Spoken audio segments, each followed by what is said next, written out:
A copy of the agenda is available for inspection at the Kingsport Public Library in City Hall.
Good evening. Welcome to the Kingsport Board of Mayor of Alderman business meeting.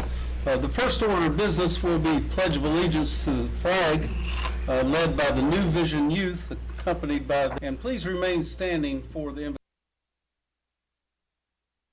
invocation. Thank you.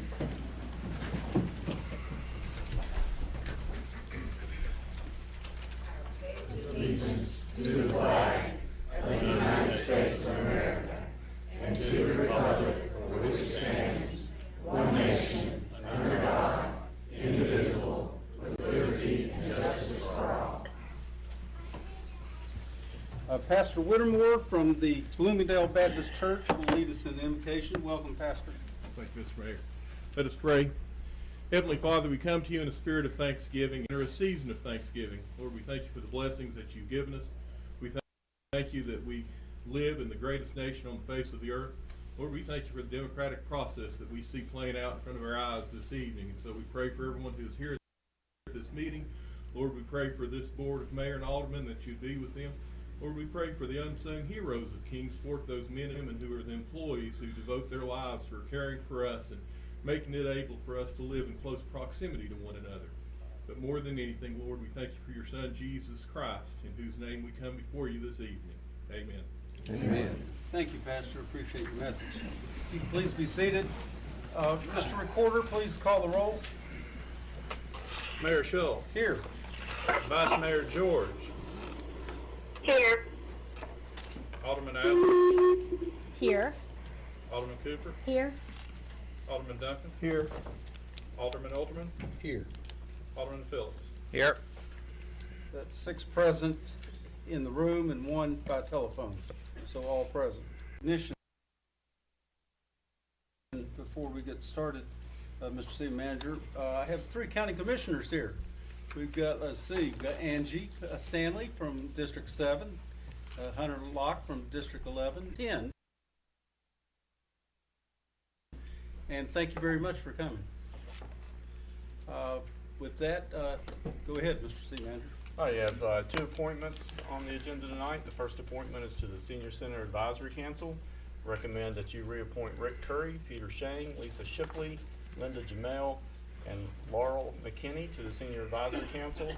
And then to Brenda Ellers and Kenneth Nagel Jr. to a 2-year term, replacing Alderman Duncan and Deborah Uri. I ask that you approve this appointment and reappointment. Okay, do I hear a motion to approve? So moved. So moved. Okay. Second. Second by the Vice Mayor. Is there any discussion? All those in favor, please indicate by saying aye. Aye. Aye. 7 in favor, none opposed. Mr. City Manager. Next item is the appointment to the Historic Zoning Commission. It's recommended to appoint Liza Howe to the Historic Zoning Commission to fulfill the unexpired term of Jim Henderson, who is resigning. We'll note Jim has had 5 terms to the Historic Zoning Commission. He's been on there for quite some time with commission. I ask that you approve the appointment. We do appreciate Mr. Henderson's service. Is there a motion to approve? So moved. Is there a second? Second. There's a motion to approve and a second. Is there any discussion? If no discussion, all those in favor, please indicate by saying aye. Aye. Aye. None opposed, 7-0 in favor. Mr. Porter. Mr. City Manager.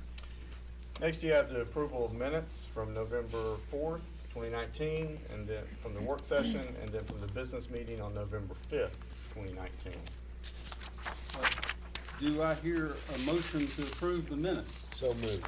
Do I hear a second? Second. Is there any discussion? All those in favor, please indicate by saying aye. Aye. Aye. Any opposed? 7 in favor. Mr. City Manager. Okay, we're into the public hearings.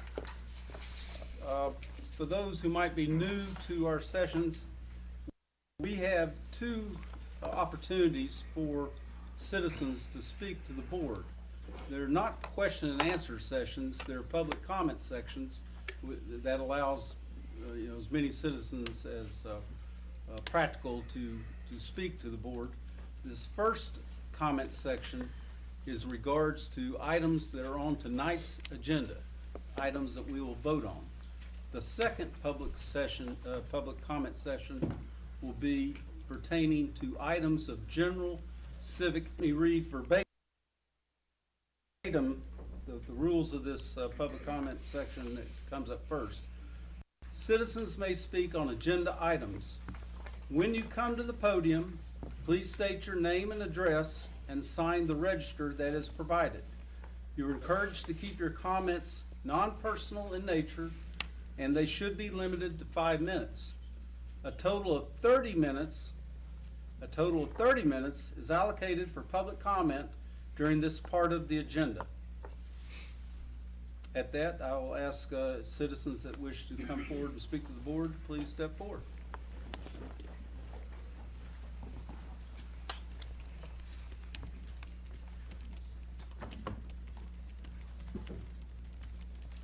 Danny Cook, resident of Kingsport, Tennessee. Since the last BMA meeting, the city attorney has amended the proposed ordinance in question concerning of ways. And the ordinance that I'm referring to is the addition under Chapter 62 under nuisances, referring and, in my opinion, targeting the First Amendment rights of the people who are peacefully protesting and have been for 202 days for access to safe, quality health care for both patients and providers. First is the use of the word encroach, which implies an intrusion into a place where one does not belong. Is it the position of this BMA that for the public to be on a public right-of-way constitutes an encroachment? I mean, seriously. Is Kingsport now the royal forest with the sheriff of BMA enforcing the wishes of King Ballad Health against intrusion by its peasants? Well, I guess for that to be the case, the king would have to actually know what land belongs to their kingdom. But I digress. As you are aware, the Constitution prohibits the government from prohibiting the right of the people to peacefully assemble in an exercise of their First Amendment rights. And while not absolute, the law has provided clear boundaries for any intrusion in its execution. In 1969, the U.S. Supreme Court overturned an ordinance that prohibited parades, assemblies, and protests on city streets without a permit. The court found that the two were designed specifically to suppress speech, not to control traffic as the law was intended. One of the court's holdings in that case that is particularly relevant to what this board is attempting to do now is that any licensing requirement for quote-unquote free expression in publicly owned places is unconstitutional if it is not narrowly defined and objectively applied. In the city's amended ordinance, it states that permits will be issued for quote special events and will be time limited, but the ordinance is silent as to critical details. What constitutes a quote-unquote special event? For what time period may a permit be issued?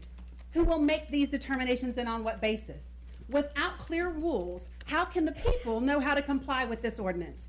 Without the rules precisely spelled out, what is to keep the city of Kingsport, although I'm sure this would not be the case, from enforcing this ordinance in an arbitrary and capricious manner? Based on the U.S. Supreme Court holding, it becomes imperative to ask, is this ordinance unconstitutionally vague?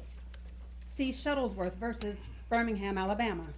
Significant campaign contributors. I would imagine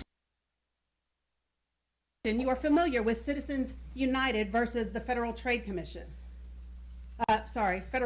Commission, where the U.S. Supreme Court upheld in 2010 money as an expression of speech and protected under the First Amendment. It is our position, and a quite convincing one, that the money we have spent on our canopies and tarps are also an exercise of our speech. In fact, the presence of our canopies and tarps are also, just their physical present selves are a physical representation of our speech that loudly yet peacefully proclaims our resistance to the presence of a medical monopoly in our community that can get access to quality care. And oh yeah, while suing the poor, sick, and vulnerable at the same time. Many of those who voted for you. What you see on the image of the quote-unquote model city is in fact beautiful, vibrant patchwork. It's the pieces of the quilt, like your grandmother used to make, that makes up the fabric of this country. What you see as blemishes, what you see as something, that is the dedication, the commitment, the coming together to stand in opposition to a medical monopoly because our state took away our right to fight that in court when they amended the law and added an appeal clause. This is what we are left with. You call it ugly. It is gorgeous. It is what we strap on boots and Kevlar and fight for. It is what my father did 2 tours in Vietnam for. It is what my mother did, my brothers did, it is what I did.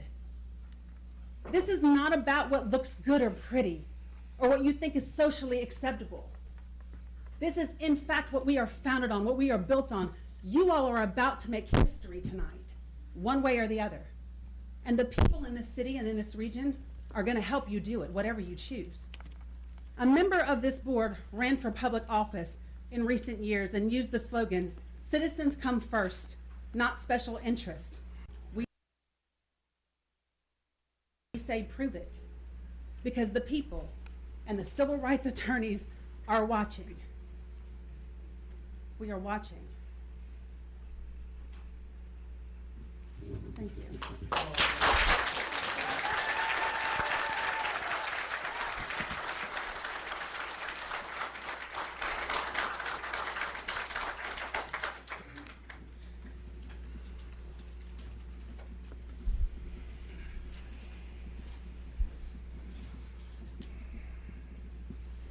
All right, I tried to actually prepare a speech that may have been better. My name is Danielle Faulkner. I live off Memorial Boulevard, and that's as in-depth as I'm going to get about this. In 1955, we as a country were in the throes of a post-war civil rights movement. Segregation was still in effect. Higher-ups decided who was allowed to drink out of what fountain, what school we attended, and even what rights we had. On December 1st of that year, there was one woman who had had enough of being told that her non-existent rights matter. one woman who'd had enough of being pushed around by government and those who were more powerful than she. Did she get up and scream? No. Did she riot? Did she set buildings on fire? No. You know what she did? She sat down. She kept her seat. That's all she did. She refused to accept that the law of that time was fair and just. She merely stood her ground against an unjust society and made it known that she had as much right to be there as anyone else. Now, am I really going to stand here before you and tell you that Danny Cook is Rosa Parks? She's our Rosa Parks. That's what she is for us. She's not kicking and screaming. She's not standing on the side of the road yelling at people. I've seen attack after attack, and I've seen grace after grace after grace come from this woman. Regardless of how she's been attacked personally, privately, she has always stood with grace. She is doing what you all should be doing. Fighting for Kingsport. And guess what? That's not her job. That's your job. It is your job to fight for Kingsport. Freedom of speech is a principle that supports the freedom of an individual or a community to articulate their opinions and ideas without fear of retaliation, censorship, or legal sanction. I'm going to repeat that part. Without fear of retaliation, censorship, or legal sanction. You want her to pay. You want the city of Kingsport to pay to be able to express how we feel about what's going on. And if we can't pay, well, then guess what? There's your censorship. We can't pay whatever arbitrary fee you have out there, and really no guidelines as to what do we do and how long and how is it going to be based on. So therefore you censor us. Edmund Burke said, "The only thing necessary for the triumph of evil, is for good men to do nothing." Well, Mr. Mayor and members of the board, we are going to do nothing. We are going to our city. We are going to stand up for our most vulnerable, whether it is your 90-year-old grandma, or maybe it's a great-grandchild or a grandchild you don't have yet. My daughter had to be seen by Dr. Powers in the NICU at Holston Valley. I am so happy that we had that there. That's ridiculous. We're not here to tear Ballad Health down. We're here to be able to say we don't like what Ballad Health is doing, let's make it better. You all don't get to tell us to shut up. You don't get to do that. I don't tell my 3-year-old to shut up. I don't tell my 5-year-old to shut up. Y'all don't get to tell the city of Kingsport to shut up either. We're not screaming. We're not yelling. We're not rude. We're not disrespectful. What we are is saying help us, protect us, and protect our right to do what we're doing. What the Constitution gives us the right to do. And that is vocalize in a peaceful way. And just let us sit.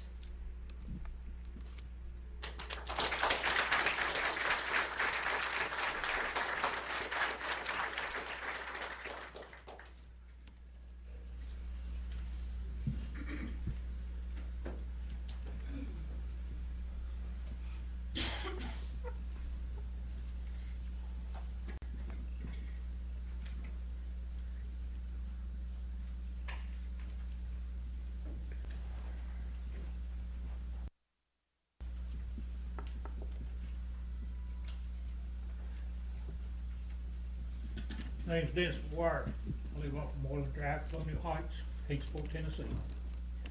You know, I used to sit on the city council back in West Virginia. I know what the duties are. I know what comes with it.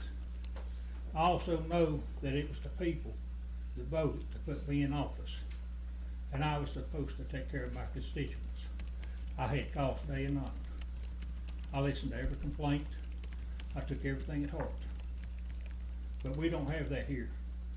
You know, we have had over 28,000 hard signatures on a petition to stop this travesty of ballot health. 28,000. Now you think how many of those are registered voters here in this city. Now they see us getting slapped in the face. You're not just taking care of the people here, or Danny Cook, or any of us protesters. You're slapping 28,000 people in this region in the face if you pass this ordinance. Now, how do you think they're gonna look at it come next election? Do you think you're gonna? Now, that's something you need to think about. And it's that with ballot health, we have tried to get you to have meetings to get a hospital authority. You haven't moved. You know, that's what your people's asking for. No, we're not a large corporation. No, we're not going to fund hundreds of thousands of dollars into your pocket. But you talk about aesthetics. If you all walked in the same door that I walked in coming into this place tonight, the stench would knock you down. Have you all enforced it? I don't think so. If you did, this town wouldn't be hard up for money. Main Street wouldn't jar your teeth every time you drove down it. And as far as ballot health and our level 1 trauma center, go talk to my friend's family. We laid him to rest the other day. He died due to not having level 1 trauma care. Right now, ballot health, Holston Valley Medical Center is scrambling to see what they can do to make it right and cover it up. Well, let me tell you, that family's not going to give up, and I'm not giving up. As long as I have a heartbeat, as long as I have a breath in me, I will protest. And I don't think I'm by myself. You know, that's what we're all here for now. You know, we're just a small representation of the 28,000. But this has been televised. It's been recorded. You all shared on a live podcast. Now, how many more people out there do you think's watching it? How many more people out there do you think's watching your actions? Or better? So that's just something I would suggest you think hardly about when it comes time to vote on that ordinance. You know, I'm also a veteran, and I'm also disabled.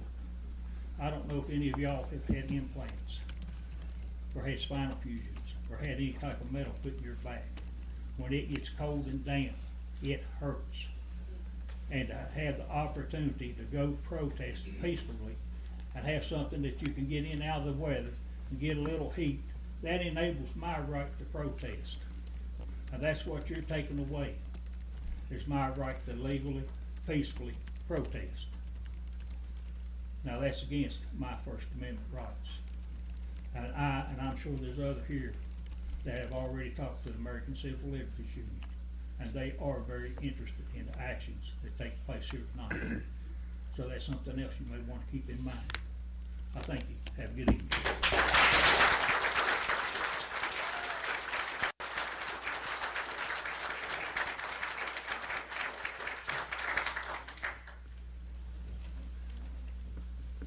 Is there anyone else who would like to speak to the board?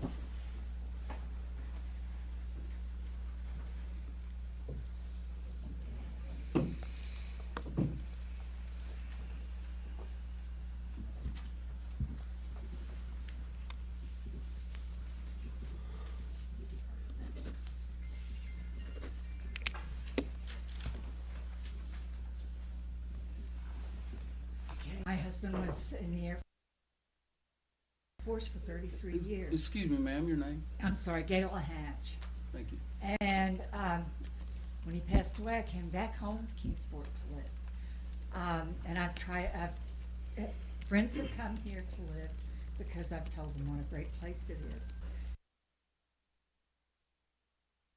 Out of honesty, I have to write to the Air Force Times, the Navy Times, the Army Times.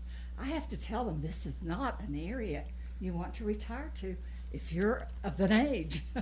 And you know, this is not a place to come if you're an elderly person. You don't want to be anywhere near this mess. You know, we can't get to hospitals in time. It's just You know, we're all going to spread this word that this can't be a place to go if you want to retire. So that's all I have to say. Thank you.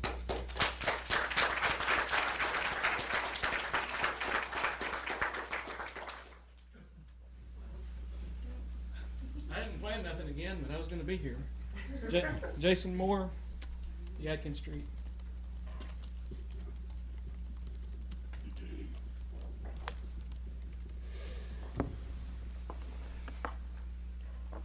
Somebody contacted a friend of mine that I didn't know was my friend two Tuesdays back. And they told them that I work for Ballad somehow. I am so glad I do not work for Ballad Health. It is an insult that they even chose the name Ballad Health, because my great uncle A.P. Carter was famous for writing ballads. You know what a ballad is? It's a story. It's a song that tells a story. And that's why I came out here not thinking I was going to say anything 2 Tuesdays ago. I was just going to be here, because I can't stand here and let my city just deteriorate suddenly, because public servants are about the public, not about the private sector. And then I want to be proud of Kingsport again, but I am ashamed of this place. If I write another book about Kingsport, don't make it have a really bad ending. I mean, my children live here. Our pediatrician left, like I said last week, but I had a cousin that got shot with a shotgun in 1994. And if Holston Valley hadn't been who handled the trauma, if he had to go to Johnson City, he would not have lived through that.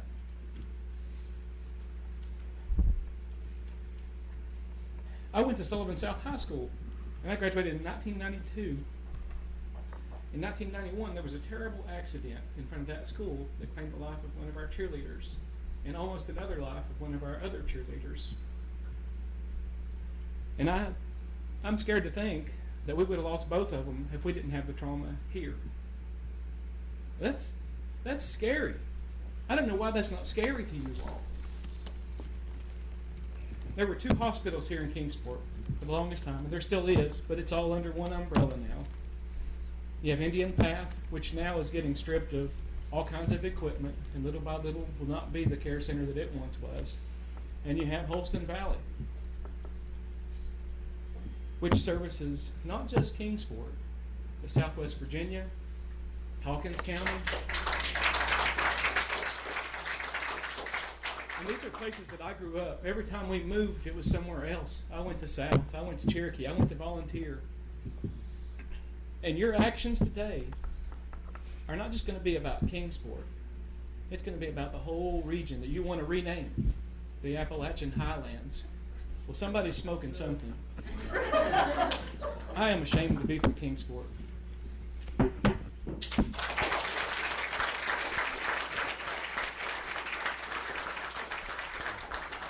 there anyone else that'd like to speak before the board? My name is Jamie Pearson, and I live at 662 Westfield Drive, Kingsport, Tennessee. Thank you. And while I have not been at the protest the past several days, I have tried to do what I can to support them, send them food, I send them silly little messages to encourage them, because that's where my heart is. Whether I can physically be there or not, that is where my heart is. We have begged everybody that we could think of, from BMA to our elected officials, state, governor, anyone we could think of to help us fight this. It fell on a deaf ear. No one offered to help us. It's been done. Oh, we're sorry. We didn't realize what all was going to happen, but it's been done. Well, in my opinion, one of the biggest things for a leader is to be able to say, yes, I voted for this, but you know what? I made a mistake. Let me see what I can do to help you fix it. I've not seen anyone do that yet, or offer to do that yet. I have emailed every single one of you all. Only one has responded. One. I'm sorry, I don't understand that. I know you all get a lot of emails. I understand that. But I'm not the only one emailing about this particular situation. There are several more emailing, and I'm hearing the same thing. Only one person responds. I don't understand that. It doesn't take long to hit reply and say, let me look into it, and I'll get back to you. You all say this ordinance is due to liability. You're concerned for the citizens. This has been up since May. Where was your concern in May? Better yet, where was your concern last November when all of this began? I don't understand. And when we asked you all to do the hospital authority, to file for injunctive relief, the response I get, it's redundant because of the lawsuits Ballad is already in. Well, you know what? When it comes to health care, nothing is redundant.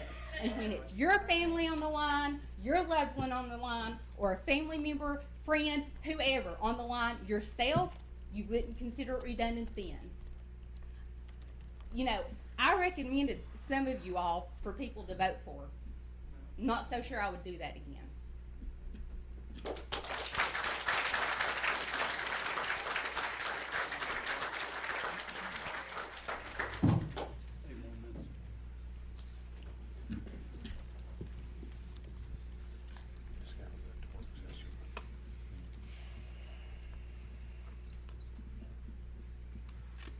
My name is Malcolm.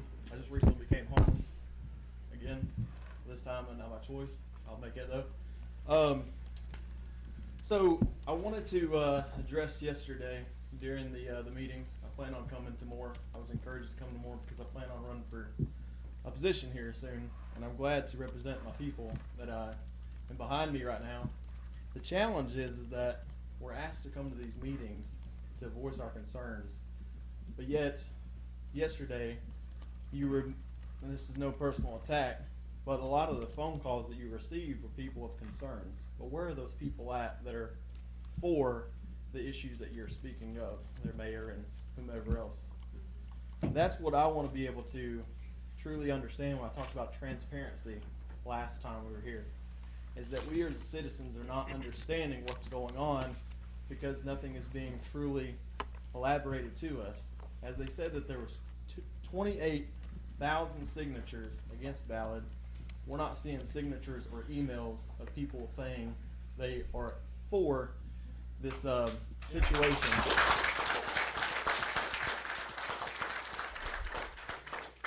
I understand there's safety concerns, but when we come to these meetings, we want to be heard.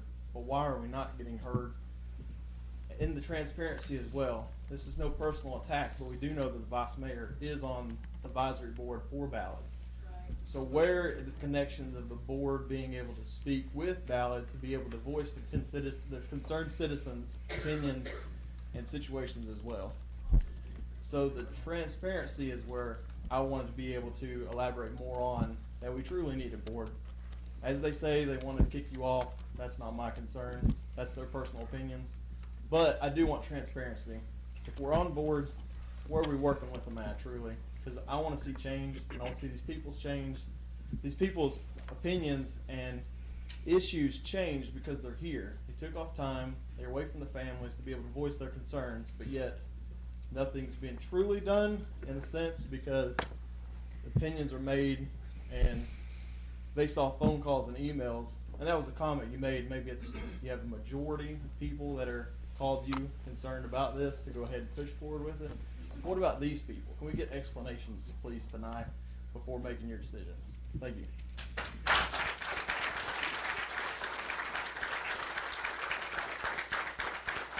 Is there anyone else who'd like to speak to the board?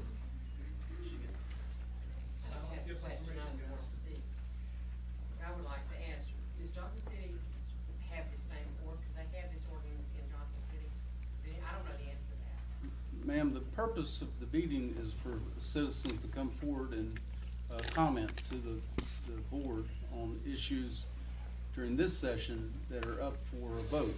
And then the next public comment section for civic items. I'll ask the question. Jason Moore, Yadkin Street. Does Johnson City have the same ordinance? I mean, I know you said not to ask questions, but that's what I would ask. Whoever's not in the room, whoever's watching, you know, I want to ask you guys in this room, everybody here, are you underprivileged? The ones that are not in this room today that are watching this, they're the privileged. Everyone here looks like they're accountable for it because this is their vote, but they're following orders.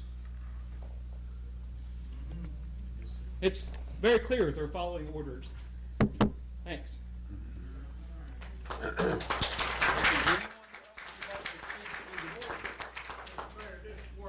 got one question for you. Vice Mayor George voted 2 weeks ago in favor of the ordinance. Now, with her being on part of the ballot system, is that not a major conflict of interest for her to even vote to start off with?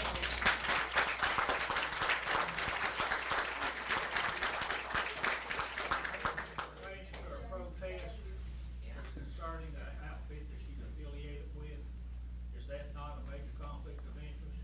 And on the second question. So is Dennis Phillips. So is Dennis Phillips, his son's Alvin. Do you not think it would be right for the ones that are affiliated with ballot to recuse themselves?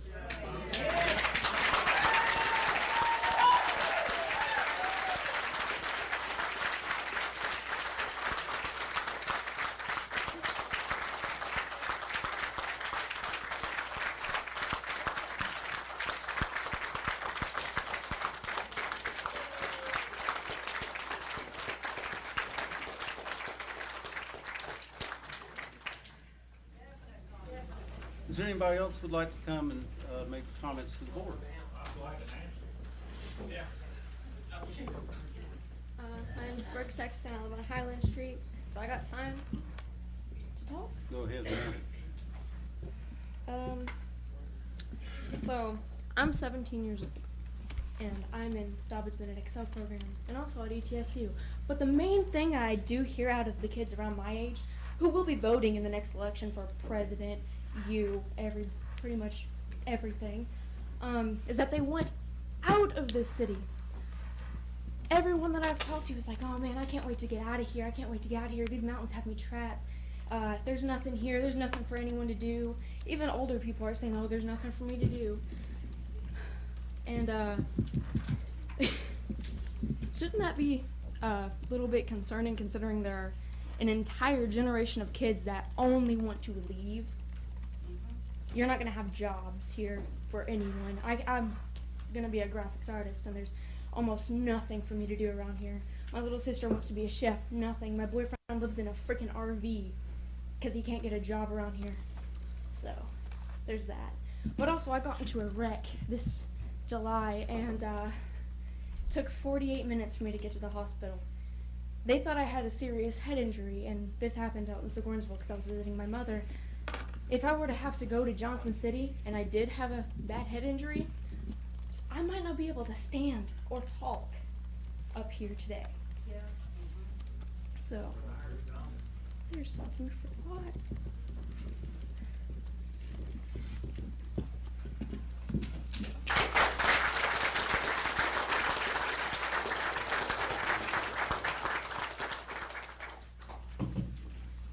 My name is Priscilla Redwine, and I have to apologize because I've been sick for the last 2 weeks. I was not planning on talking tonight, and I just wanted the one question answered.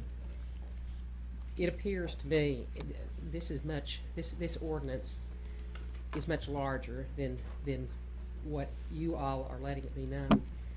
It's a concern that our town of Kingsport, and I was born, raised here, and I remember the days when Kingsport was the model city.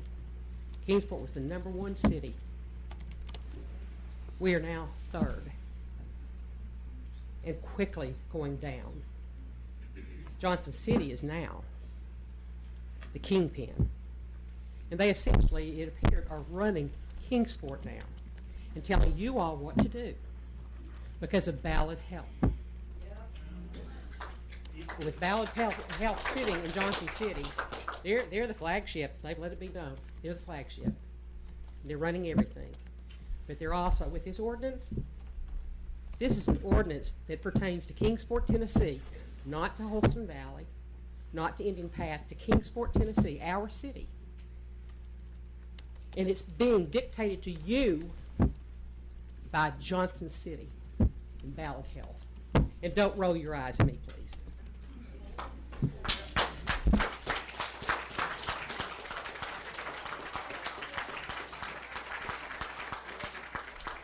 This session's over. It passed the 30-minute mark. Why don't We'll the go on to the commissioners next ever item. say anything? I mean, it's Sullivan County. We have. I've not heard anything. Go ahead, Mr. City Manager.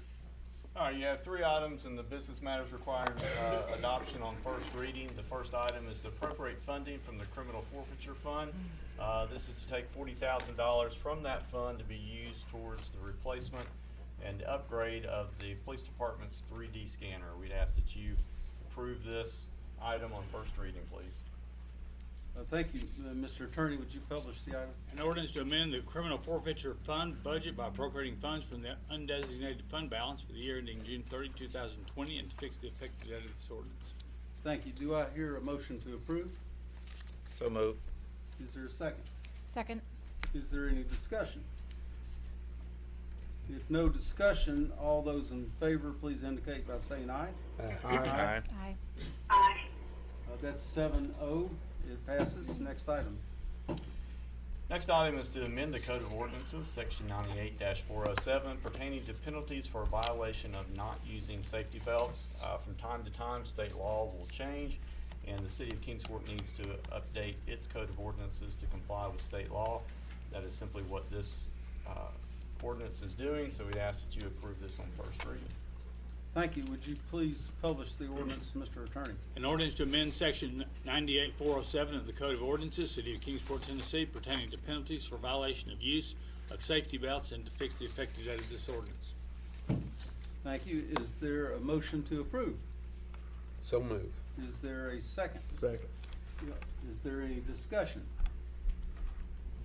If no discussion, all those in favor, please indicate by saying aye. Aye. That's 7-0 in favor. The next item.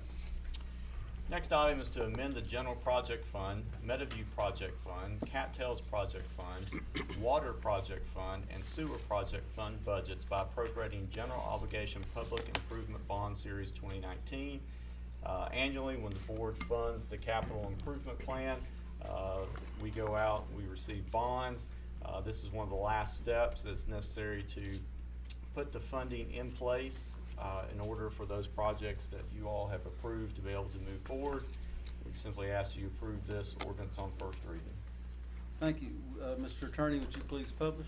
An ordinance to amend the General Project Fund, the Metaview Project Fund, the Cattails Project Fund, the Water Project Fund, and the Sewer Project Fund budgets by appropriating General Obligation Public Improvement Bonds Series 2019 for the fiscal year ending June 30, 2020, and to fix the effective date of this ordinance. Thank you. Is there a motion to approve? So moved. Is there a second? Second. There's a motion, second. It's on the floor. Is there any discussion? If no discussion, all those in favor, please indicate by saying aye. Aye. There's none opposed, so it's a 7-0 in favor. Next item. Next item is Section C. You have 7 items here for second and final reading. The first item is to amend the city code by adding a new section in Chapter 62, offenses and nuisances pertaining to permanent or temporary structures on public rights-of-way. This is an ordinance on second and final reading, and ask the city attorney to summarize this ordinance at this time. This is an ordinance that you've considered already once, and basically what it does is it prohibits the placement of structures and objects on public right-of-way as defined by the ordinance. It does make allowance for those who are exercising the right of First Amendment. Clearly says that in the ordinance. It also provides a number of exceptions. For example, a person who owns a piece of property has a public right-of-way on it, may continue, as Tennessee law allows, to use the property so in a way that doesn't interfere with the use of the right-of-way. It also provides, I think this is maybe what was, has been referenced before. We do have and had for years a community development program here in the city that does have criteria and does allow for permitting of festivals and parades and things like that, things that require street closures and things like that. We had that when the festival a month or two ago for the Pride was here. They had a parade, they had a permit, they had a festival, they had a permit. But if they wanted to walk up and down the sidewalk and protest or whatever, they don't need a permit for that. Neither do the folks that are protesting against Ballad. They don't need a permit to protest. So I'll make that clear. There's no fee for protesting in this ordinance. So those are not contained in the ordinance. These are simply exceptions that most of which already exist. And so when you set up on the right-of-way to put tents and structures for the purpose of a festival, then you're doing it subject to a permit. And that's what that is about, and that's what that exception pertains to. And so that's generally the nature of that. I've been asked about whether Fun Fest met within that criteria. And as far as I know, they get a permit, they go through these same criteria, everyone else does. When you have the racks on the tracks here in Kingsport, that goes through that process. And that's a process that's covered through basically the Leisure Services Department of the City of Kingsport and has for several years. And so that's not anything unusual there. And that's basically the gist of the ordinance. Okay, thank you, Mr. Attorney. First, let me get it on the floor, and then, board, we can have further discussion, or you can ask the attorney, the city manager, any questions. So you need to read it again, Please. all right? Yes. Thank you. Go ahead. An ordinance amending the Code of Ordinances of the City of Kingsport, Tennessee by adding a new section to Chapter 62, Offenses and Nuisances pertaining to temporary or permanent structures on public right-of-way, to fix a penalty for the violation of this ordinance, to provide for the severability of this ordinance, and to fix the effective date of this ordinance. Board, I'm going to ask for a motion to approve the original ordinance. There's an amendment we'll get to as a separate motion, but is there a motion to approve? So moved. Is there a second? I'll second it. There's a motion and there's a second. It's on the floor. Is there any discussion or questions for the city manager or attorney? Mayor, I move that we amend the ordinance as read by the city attorney as follows. In the third line of subsection C, delete the word "a list," the words "a list," and insert in its place the word "is." Delete all the words in subsection E3 and substitute in its place the following: utility services, including but not limited to electric, water, gas, telephone, and cable. Delete all the words in subsection E4 and substitute in its place the following: encroachment structures or objects on or in public right-of-way pursuant to a permit from the Community Development Division of the city for special events, provided it is for the time set out in the permit, and said permit on file with the city will allow a person to set up a temporary encroachment structure or objects on public right-of-way. Such encroachment structures and objects shall be inspected by the fire marshal to determine proper installation of same. In subsection E7, insert a comma after the words "by state law." In the third line of subsection F, delete the words "or encroachment," and in the 12th line following the words "the city," delete the word "incurred." All is shown on a copy of the proposed ordinance marked revised, showing proposed amendments to proposed ordinance, action form number 253, 2019, in the left corner, showing the changes tracked handed out to the members of the board at the work session on November 18, 2019, and included in the packet for the meeting tonight, and a copy of which has been provided to the city recorder. Board, the city attorney has read the amendment that Alderman Phillips proposed. I now need a second to discuss the amendment. Second. Okay, it's on the floor. Is there any discussion of the amendment? If there's no discussion, the first vote would be to accept the amendment, and then we'd go back to vote on the ordinance as amended. Is there any discussion, question, comment?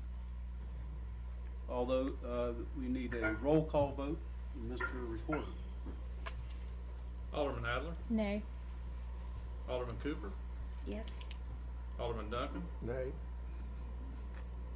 Vice Mayor George,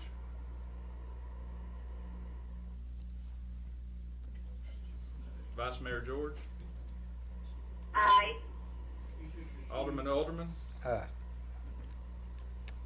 Alderman Phillips. Aye. Mayor Shaw. Aye. The amendment passes 5-2. We're now back to the original ordinance as amended. Do you need to publish again, Mr. Attorney? No? Do I hear a motion to approve the ordinance as amended? It's already, You have a motion you and a already second. approved the amendment. You're ready for Okay, discussion. so we're ready for discussion? Yes. Oh, okay, good. It's on the floor. We have any discussion, comment, questions for the city manager or attorney? I'd like to address Ms. Redwine's question about other comparable ordinances in other cities. Ms. Redwine, when the ordinance was presented, that is the question that I ask. I asked the city attorney, I asked the city manager for examples of comparable ordinances in other cities. My thinking being that if this truly is an omission in our city code, and I can see it in other locations, I might be persuaded that it's a reasonable thing to move forward with. The answer I got back, and city attorney can speak to this as well, is that there are other examples of other codes. I looked a few up myself. City of Portland, Maine is one I think we looked at as well, that address things along those lines. But to some extent, what we have before us is sort of a combination of other approaches. Some of it's drawn from what are typically called anti-camping ordinances, the languages. But I think it is difficult to point to an exact scenario in another city's code. Thank you, Anything to Ms. add to Adler. that? Yeah. Did you have any further comment? No. Okay, any other board members wish to discuss or question? Mayor, I would like to make a comment. So my vote on the second reading is going to remain the same for the reasons that I outlined upon the first reading. And to reiterate my position that I made 2 weeks ago, I've yet to be presented with compelling evidence that our existing city code does not already sufficiently protect our right-of-way. As anyone who has ever placed a campaign sign in the right-of-way knows, our city vigorously protects and maintains the safety and aesthetics of that space. This amendment to our city code appears to be narrowly directed at a single instance that involves complicated issues of First Amendment expression. Moreover, on principle, a vote for this ordinance does not represent less government or less regulation. Instead, this ordinance places further restrictions on a space that the city again does not actually own, but simply has a right to use. I believe our code is sufficient as it stands. I want to make some additional remarks, and I probably will not get any applause for what I'm about to say. But to Mr. Sallard's point, I believe in transparency. And I believe that as an elected official, you should articulate where you stand and what you believe. And so what I'm about to share is what is on my heart and what I want to say, and it may not be well received in this moment. So as anyone on this board could tell you, we have received copious feedback by email and phone over the last 2 weeks. We have definitely not been able to answer every message, and I will apologize for that right now. There's been a lot. Much of what we heard was diametrically opposed. We had citizens who either had vigorous support or vigorous opposition to the ordinance. There was not a lot of in between. So when I read those emails, I remembered an experience that I had several years ago at this point. And that memory reminded me that the situation we find ourselves in today, with two sides locked in intractable battle with one another, is not the inevitable outcome of this situation. So my first year of college, I, for some odd reason, was one of the few students who was selected to live above the president's office in this house. Apparently they picked the quiet kids to live above the president's office, is what I was told. Turns out that spring of my freshman year, the president's office was overtaken by protesters who moved into the president's office and occupied that space. Now, as you might imagine, I was not super thrilled that suddenly my dorm was being occupied by protesters. There were banners, there were chants, there were protests, 24-hour news coverage. It was a difficult circumstance. But looking back now, what I'm struck by and what I remember is how the two sides interacted and resolved their differences in that situation. So the protesters publicized a clear list of demands that would bring about a conclusion to the sit-in. Ultimately, university administration didn't yield to every demand, some of which involved substantial cost to the university. But through good faith negotiation on both sides, the sit-in was brought to a peaceful conclusion after 21 days. Now, I'll tell you, 21 days felt really long when you're living in that space. Yeah. I wish, though, for the whole community, that the circumstances then would have looked more like what we have here, and that we would have never made it to a 200+ day protest. That's what I sincerely wish. So, I doubt that the likely passage of this ordinance tonight will do anything to immediately change the stalemate that the two sides find themselves in. And that's what we are. The emails that we got definitely exemplify. We are at a stalemate. And so to the protesters and to Ballad, I remind you that it is within your power to wake up tomorrow and do something different. To the protesters, I urge you to present a clear list of demands to bring the sit-in to an end, to exhibit a willingness to negotiate, and to be willing to compromise.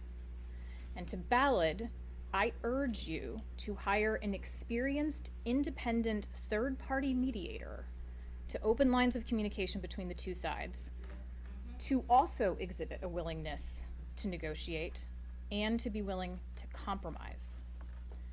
Now, I realize that each side is going to say that they're not justified in bending or yielding to the other, and Lord knows there has been a lot said over the last year, and lines have been drawn, positions have become entrenched and fortified. But each side in this particular case has things the other side wants, and that is the basis of negotiation. Moreover, you all seem to be bearing substantial costs for the current circumstance. And so can you, both Ballad and the protesters, do it? Are you willing to come to the table? Are you willing to show a good faith effort to break your own stalemate with each other? That's it, Mayor. And I will support that effort, and I will send a copy of the statement to Ballad as soon as the meeting is over. Thank you, Ms. Adler. I don't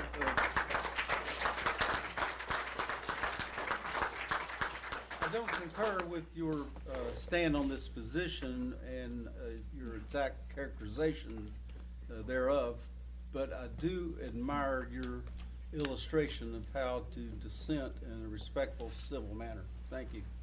Are there any other board members that wish to comment or question? I wasn't going to say anything. I missed 2 weeks ago because I had surgery, but I taught kindergarten for 31 years, and I always, when two kids came to me with a disagreement, I always would say there's two sides to every story, and somewhere in the middle is the decision that I had to make as a teacher or the truth. So I bring that same reasoning to my seat on the BMA. I truly listen to everyone. I've listened to probably 95% of Danny Cook's lives. My husband can attest to that. I want to know what's going on. I'll read the comments. I want to know what you're thinking. I also am out in this work at one of the churches, and I'm out going to the grocery store, and no one is at a loss to give me their opinion. So I do hear both sides of the story. Believe it or not, there's a lot of people that, like Jennifer said, are just as adamant about ending the protest as this group is about keeping about the protest. There's not one of us on the board, me included, that agreed with the decisions they made. I did not want to see the NICU leave. I have grandchildren here, and I plan to have future grandchildren here. I wanted the NICU to stay in Kingsport. I didn't agree with the downgrading of the trauma one. The trauma level here in Kingsport. I'm a Kingsport resident my whole life too. I was raised here, I was born at Holston Valley. So I don't want any business, any person, any service to leave Kingsport. So I was not for that. 100% was not for that. And I expressed my opinion at board meetings. I express my opinion every chance I get. And whether you all believe it or not, I've never talked to Alan Levine, ever. I've never gotten an email from him. We had one meeting with him back in November, right before they made the announcement. That's it. The only time I've seen him since then is at the higher ed building back last December. You all say that we hear from Ballad. I do not. This past week I've gotten 4 or 5 letters from Ballad after the leadership huddle, but they were asked to send letters for support, just like Danny asked you ought to send letters for support. So we got a lot of letters this past week from both sides. In saying all that, you know, I agree with the reasons that you all are protesting. I agree with but I don't totally agree with the process that's happening right now. So, like I said, there's two sides to every story, and somewhere in the middle is my opinion, and my opinion sways more toward keeping the rights of way protected in Kingsport from not only present things, but things that might happen next week or next year, that, you know, people that might set things up in our right of way or our public. So that's what swayed my vote. But I can say 100% that I never wanted the NICU to leave Kingsport. I never wanted our trauma to be downgraded. I was not for that. I'm not for that now. I know it. And we had nothing to do with it. You know, it was a corporate decision made in a different city, not here in, you know, it wasn't made in Holston. We're protesting in front of the hospital we're trying to save. So, you know, it's not, the people at our hospital didn't make that decision. It was made at a corporate level away from here. So we had nothing to do with it. You know, people are saying, why did, you know, change your votes? We didn't vote on anything. You know, we didn't vote. We didn't know about it. We didn't hear about it. So, you know, we can't, for whatever reason, we've become the scapegoats for Ballad, I feel. That's how I feel. Malcolm, you were talking about transparency. I know I'm talking a lot. But the other day I went to a small business downtown, and they said, we support you all. We support the ordinance that you're about to pass. But I don't think I can't speak about it, because the next day on Facebook, I'm liable to get my business boycotted, and I can't afford that. I'm a small business. So small businesses, people that stand to lose something, or that might get called out on Facebook the next day, aren't going to come here and say anything. I mean, that was just articulated to me last weekend. So there's reasons that people that are supporting aren't coming forward, because they can't afford, as a small business person in Kingsport, to. All right, Jennifer said that there's two sides to each story. Ballad will not sit down with anybody. And I don't care if that list that they just put out, that's their list, not our list. And it's not our list. All right. We didn't see that. The first I heard that list is when Danny. Excuse me, ma'am. Right now, the conversation's among the board. Thank you. But that's not our list. The list that Ballad put out, they don't come to us and tell us this stuff. We don't see that.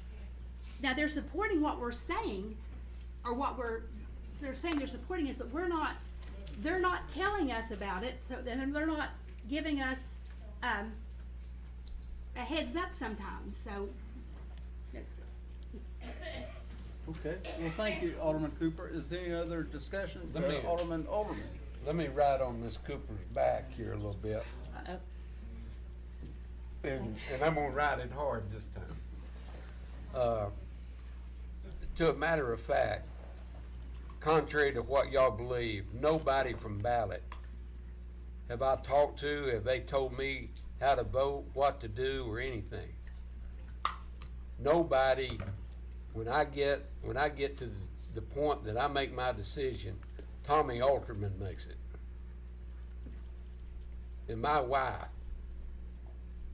she's concerned about losing the NICU, losing the trauma center. I stood here one night and asked them to leave the trauma center. Ask them to if they're going to downgrade it, just downgrade it to a level 2 when Dr. Spivey was here.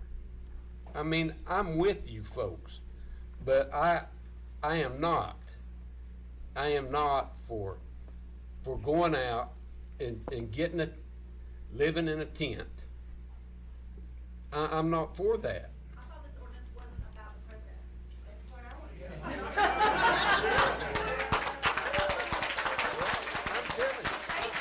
I'm telling you the reason I'm voting the way I'm voting.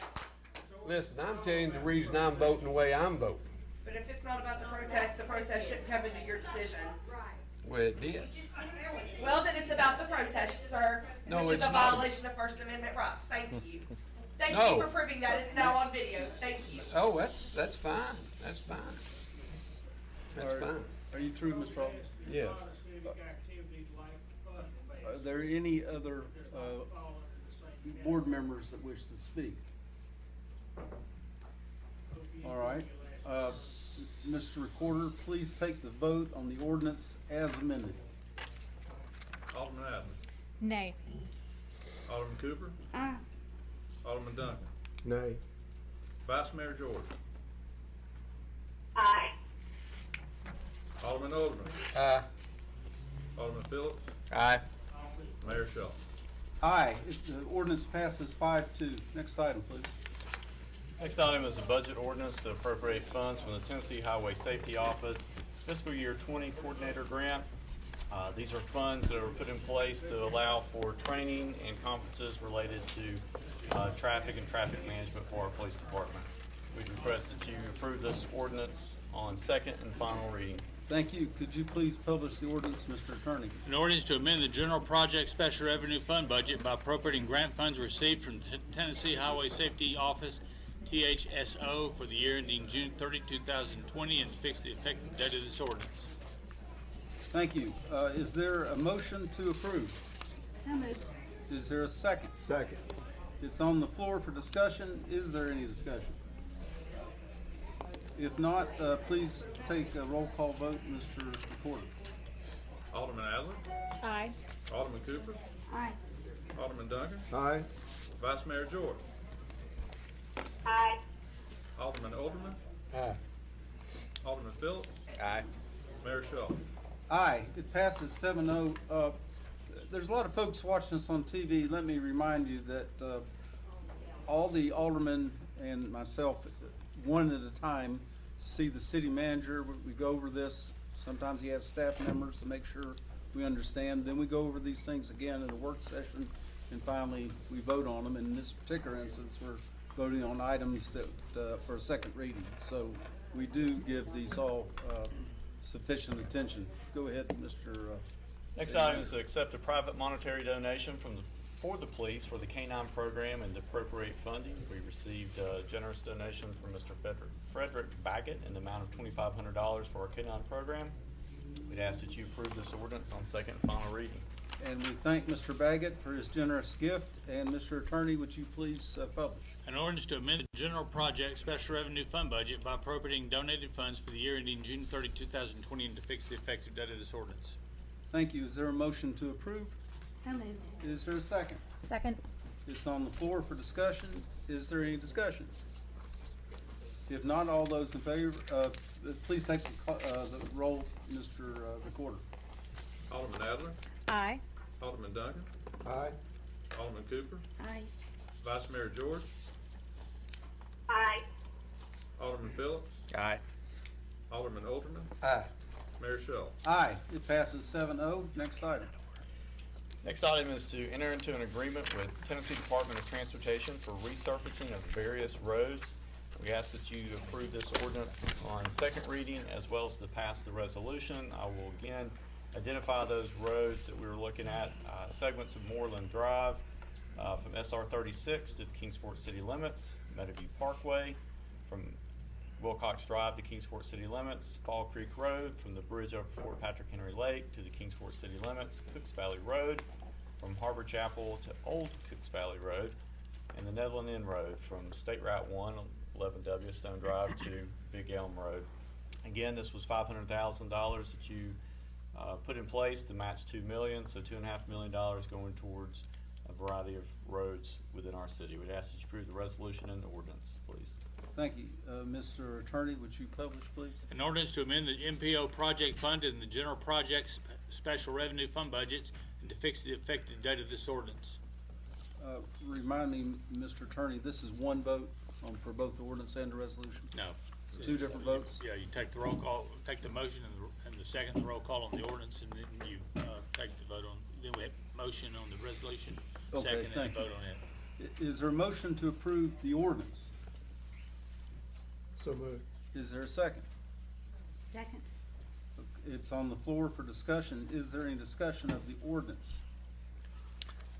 If not, I do want to say, Go Mayor, ahead, Mr. Phillips. I saw in the paper somewhere, I saw something about Watauga Street, and I'm on the MPO board, and I just want to make sure it's clarified. I asked about Watauga Street, and it's that is considered a local road, so that would not be one of these that's in there. So I wanted to get some clarification on that because I had seen Watauga Street printed somewhere, so I just want to throw that out there.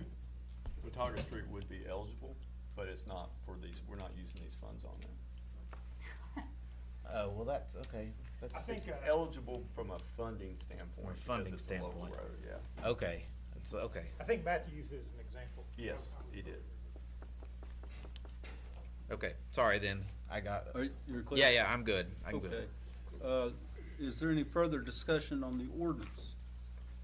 Well, of course, I support this very strongly. It's gonna do a lot to help our road situation. Please take the roll for the ordinance, Mr. Recorder. Alderman Adler, Aye. Alderman Cooper, Aye. Alderman Duncan, Aye. Vice Mayor George, Aye. Alderman Alderman, Aye. Alderman Phillips, Aye. Mayor Shaw. Aye. The ordinance passes 7-0. Now the resolution. Is there a motion to? You have to read the resolution. Go ahead. Resolution approving agreement number 190342 with the Tennessee Department of Transportation for resurfacing various roads and authorizing the mayor to execute the agreement and all other documents necessary and proper to effectuate the purpose of the agreement.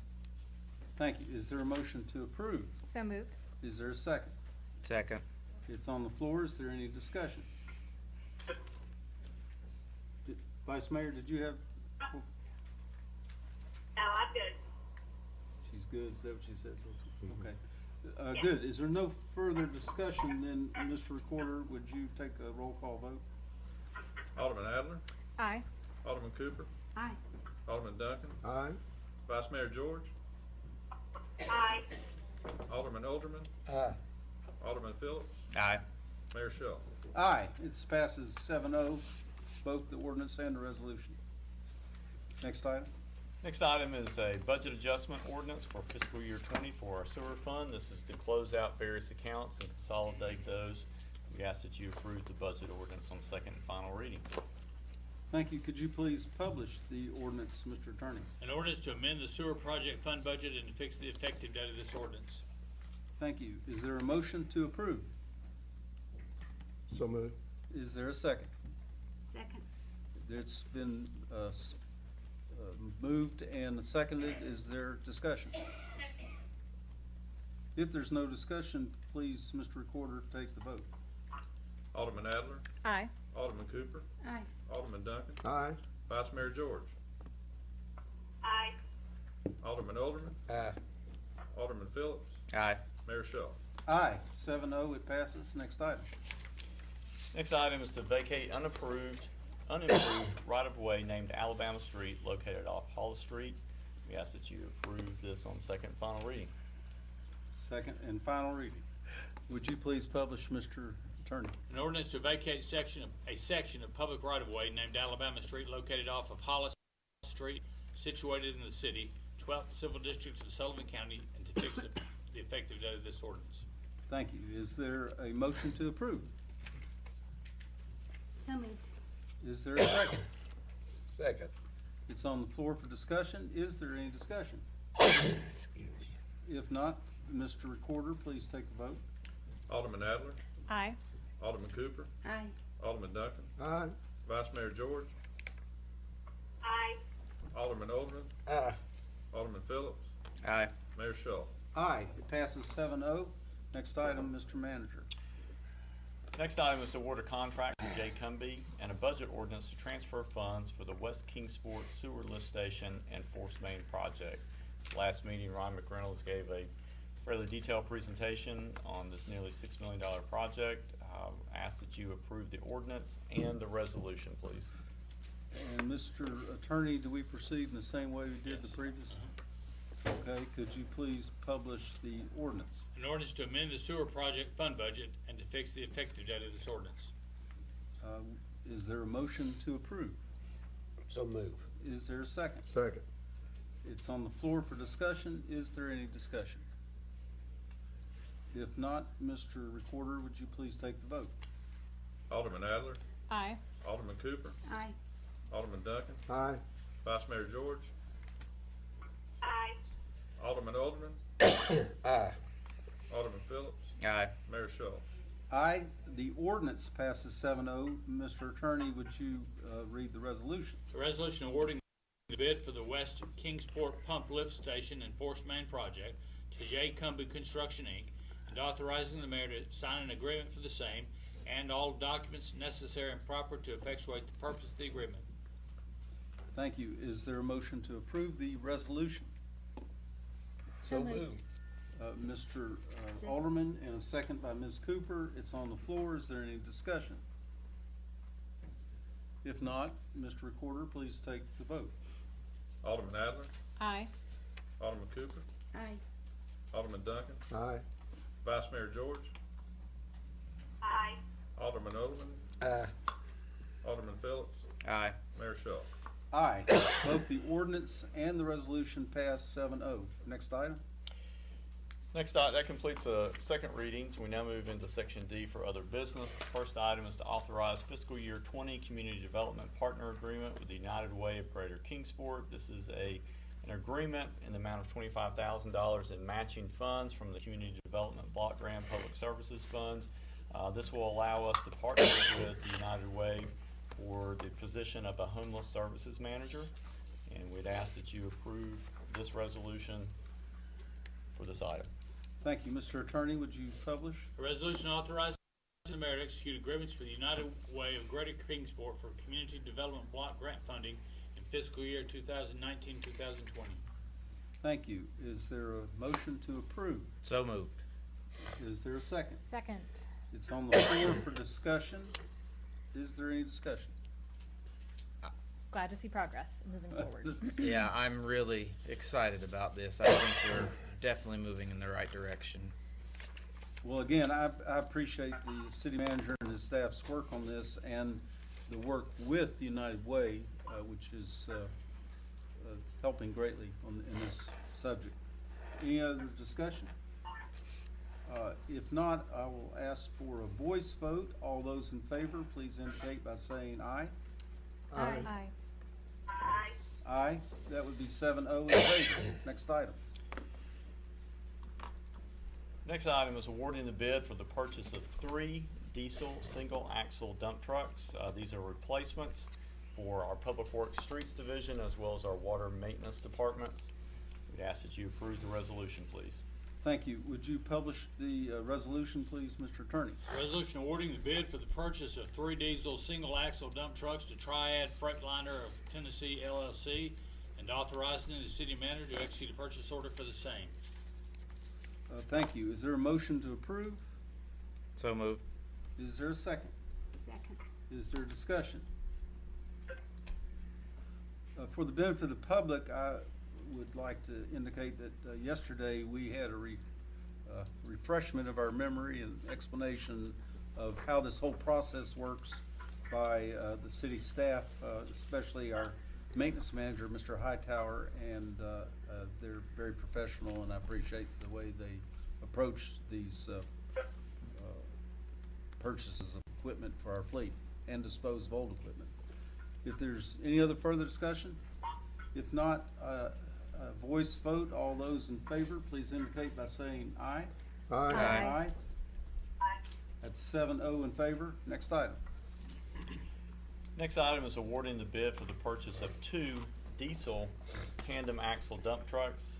Again, these will be replacement vehicles for our Public Works Streets Division as well as our wastewater department. We ask you to approve the resolution. Mr. Attorney, would you please publish? A resolution awarding the bid for the purchase of 2 diesel tandem axle dump trucks to Triad Freightliner of Tennessee LLC and authorizing the city manager to execute a purchase order for the same. Thank you. Is there a motion to approve? So moved. Is there a second? Second. It's on the floor. Is there any discussion? If not, all those in favor, please indicate by saying aye. Aye. Aye. That's 7-0 in favor. Next item, Mr. Manager.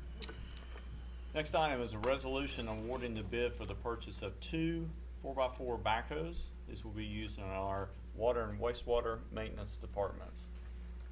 Again, we ask that you approve the resolution. Thank you. Mr. Attorney, would you please publish? A resolution awarding the bid for the purchase of two 4x4 backhoes to Stower Machinery Corporation and authorizing the city manager to execute a purchase order for the same.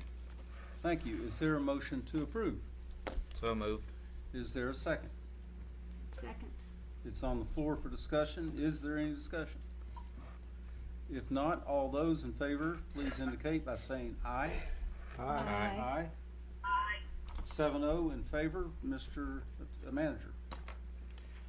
Next item is approving the renewal of property insurance for city-owned buildings. As we discussed last night, there was an increase that will take place in calendar year 20. We simply ask that you all, we have budgeted for that, and we'll budget for that obviously going into fiscal year 21. We ask for your approval on this to be able to renew our property insurance for our city-owned buildings. Typically, how often does this occur? Mike, how often do we? Every year. Every year, every year. I mean, the increases, do we sometimes get the same rate, or? Yes, you'll occasionally see the same rate. It'll hold and then it will fluctuate. Okay, but there's nothing out of the ordinary in this No, sir. particular? No, sir. In fact, there was conversation last night as we consolidate, there's a potential that this would be adjusted again. Oh, good. Would you please publish, Mr. Attorney? A resolution authorizing the renewal of the agreement with Travelers Insurance for the City of Kingsport property insurance and authorizing the mayor to execute all documents necessary and proper to effectuate the purpose of the agreement. Is there a motion to approve? So moved. And is there a second? Second. It's on the floor. Is there any discussion? I guess not. All those in favor, please indicate by saying aye. Aye. Aye. Aye. It's approved 7-0. Next item. Next item is award a bid to Baker's Construction Services, Inc. for the sanitary sewer facilities extension in the border regions, Area 2 in the Mitchell Road project. This is located near the intersections of I-26 and I-81. This was an area that was annexed several years ago, and we are moving forward with fulfilling our plan of services. We'd ask that you approve the resolution to award the bid. Thank you. Mr. Attorney, would you please publish? A resolution awarding the bid for the sanitary sewer facilities extension border regions area 2 and Mitchell Road project to Baker's Construction Services Inc. and authorizing the mayor to sign an agreement for the same and all documents necessary and proper to effectuate the purpose of the agreement. Thank you. Is there a motion to approve? So moved. Is there a second? Second. It's on the floor. Is there any discussion? If not, all those in favor, please indicate by saying aye. Aye. Aye. It's 7-0, passes. Next item. We have nothing on the consent agenda, so we'll move into communications. I would like to highlight two items that are in the packet. The first item is a memo from our CFO, Mr. Sid Cox, regarding the issuance of debt. Again, this has been a process you've gone through each and every year. This time of year typically is when those funds are obligated.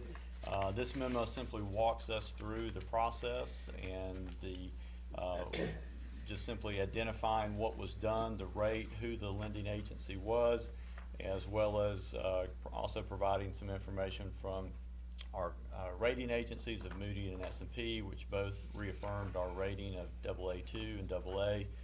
We're very pleased with that, very pleased with the work that staff continues to do in those regards. Sid, anything you want to add to that?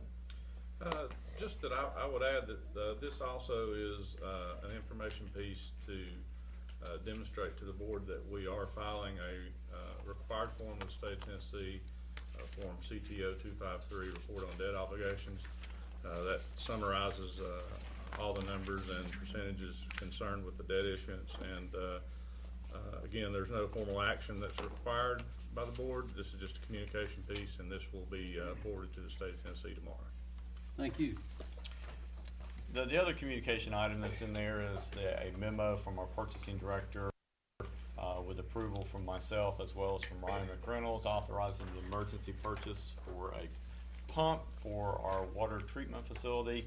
Occasionally, this board is asked and the city manager or this board is informed of emergency purchases made by the city manager that typically, when we believe it's in the best interest of the public, there is a rather large lead time on this, and so we believe the sooner we have this in place, the better off we will be able to provide this very necessary service to our city. So, Ryan, if you want to add anything, you can, but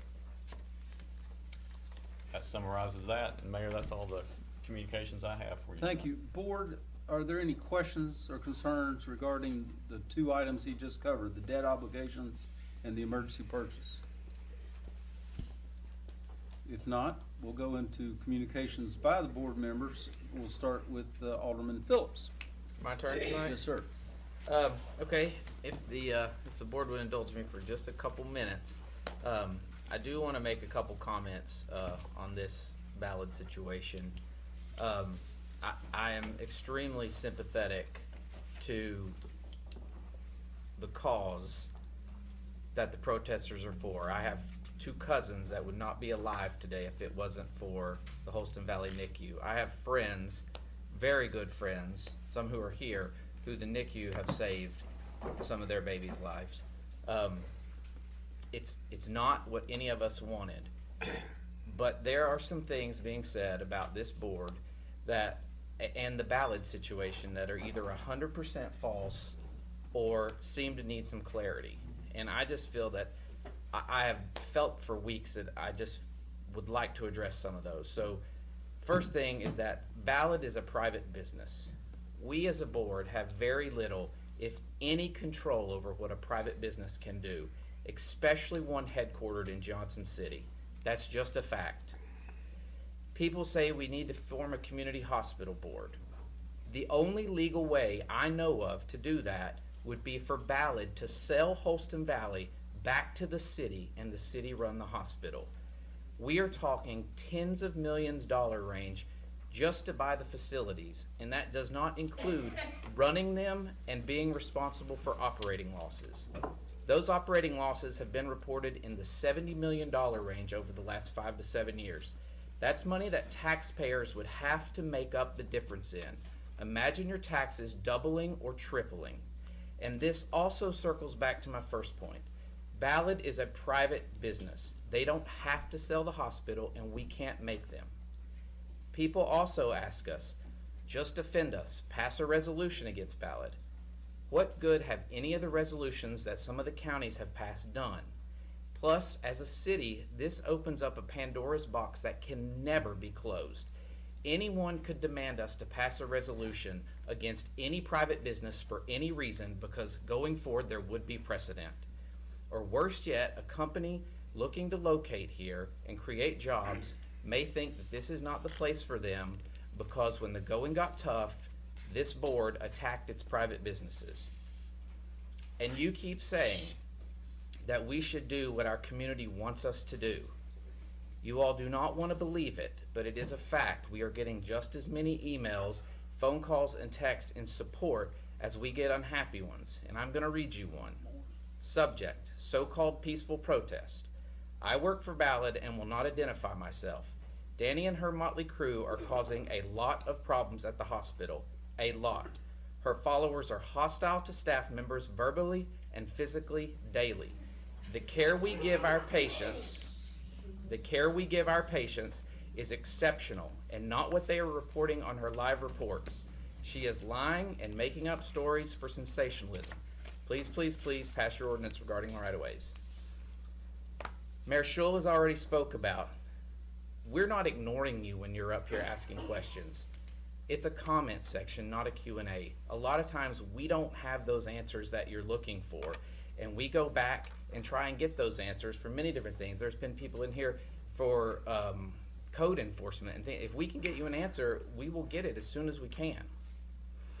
But to me, the problem is for the last year, many of you all have been coming in here and yelling at us, yelling at the previous board, and asking the exact same questions and making the exact same comments for almost a year. We can't give you any different answers. And that to me is the most disappointing thing in all this, because you don't like some of our answers, We are terrible people that don't care about our community and are only here to get rich. I can promise you that no one on this board is getting rich by serving on the BMA. And when I said at the last meeting that you all created this mess, I meant it, and I will say it again. Let me be clear. You didn't create the merger or any issues that may have come with it. But you have created an environment where we cannot help you even if there was something we can do. A few months ago, I tried to get Mr. Levine to come to one of our Monday work meetings so he could talk to us and we could ask him the questions that you all continue to ask us. His board will not let him come because of the threat of attack from the protesters. My next suggestion was that we as a board go meet with Mr. Levine to ask our questions. But we can't do that either because of the optics, because you're already accusing us of being in Ballad's pockets, taking money, so it's impossible for us to have a meeting with them. So yes, you have created the environment that does not allow this board to help you in any way, even if we could. And finally, the last thing I want to say on the Ballad topic is, as Alderman Cooper said, no one on this board wanted this to happen. None of us. But we in this region are now seeing the complications of the U.S. healthcare crisis. A recent New York Times article talked about hospitals from Delaware to Oregon are having to sue patients for many reasons just to get paid. It even mentioned a nonprofit children's hospital in Milwaukee sued 1,100 people last year to get paid. It also mentions that in Milwaukee, a city larger than this entire region has one level 1 trauma. So what is happening in Kingsport is not unique. It's awful because people are having to choose between feeding families or paying hospital bills. But I can promise you, this is not something that the Kingsport BMA has the ability to fix. But I would encourage each of you to call congressmen and senators and tell them you want the U.S. healthcare system fixed, because honestly, we as Americans cannot ignore how broken it is. So let me say again, none of us wanted this, but here we are a year later, and if we don't make this thing work, we are not going to have a hospital in Kingsport. That is something that none of the protesting group seems to acknowledge. If Ballad fails, we are very likely to end up with nothing but a giant building for sale. And finally, I want to address the actual protesting and the leaders of the group. I have now been told by people that you are dragging Eastman, Domtar, BAE into your protests and attacks. Where does it end? Off the top of my head, since this started, you have attacked and spread lies about the chamber, the BMA, the city staff, many different small businesses owned by people in this community, including myself, our newspaper, ETSU, and now our largest employers. It makes me sick and embarrassed when people tell me that your group is organizing boycotts against local small business people because you disagree with them. And then you wonder why they don't come here and speak. You have to understand that there is not a lot this board can do with a private business. And through social media, you have expressed hatred for dozens of business leaders within the community. Your tactics in no way show support for any person trying to advance this city that slightly disagrees with you. I would be interested to know if there is any elected person or business leader in this community that you do support, because I have yet to see it. I, along with others on this board and others in this city, are very interested in moving this community forward, and I could not agree with Alderman Adler more. I think it is time for the two sides to come together.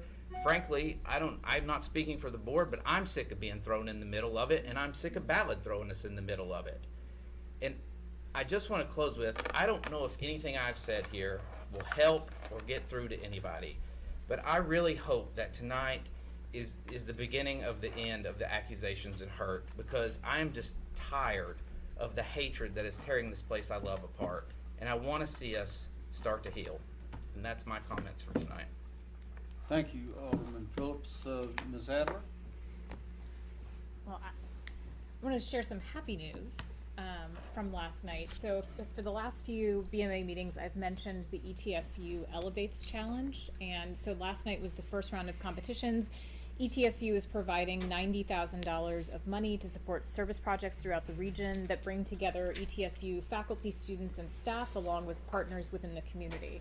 And last night was the very first round. 5 projects were pitched, and the project that got the number one votes and that was awarded funding was a Leadership Kingsport project focused on Roosevelt Elementary here in Kingsport, partnered with Sam Garcia, who is a Dobbins-Bennett grad from last year and one of my own scholars, along with the Social Work Association at ETSU. So, next round of competition will be January 10th. That's the due date for applications to be put in. There are 4 more rounds of funding. I would definitely love to see more of that funding come in the direction of Kingsport. So I will offer up again. If you need help, I'm here to help. I would love to see some projects put forward to support the community. And Thank go you. Leadership Kingsport. Awesome job, everybody. Alderman. Well, first of all, it's basketball season now. And South and North both have their boys and girls playing, and Dobbins-Bennett's got theirs playing. And I would ask everyone to go support those activities. And Friday night, Dobbins-Bennett has a 3rd round playoff game, and it's a mighty big game for the Indians, and I know that they're trying to draw a big crowd to support the team. So with that concludes my remarks. Thank you. Alderman Duncan? I'll have a few comments, then I'll kind of end maybe on a happy note here. I see a city very much divided. And, you know, I've had the opportunity to know some of you and get to meet you. And a lot of it's through email, back and forth, because I do try to respond a lot. But, you know, to kind of go back to what Jennifer and James has said, and Alderman Cooper too, I get the other side of that as well. I would say probably the communication this week has probably been 60-40 for the ordinance. I didn't take count, but it was at least 50-50. And it's hard when you're up close and you have a passion for it like you do to really see what we see on the other side of that. My vote no tonight is, I mean, I see a high probability of a lawsuit that our citizens is going to pay out. And I hate to see that. Because in the end, you're still going to be protesting for the same thing.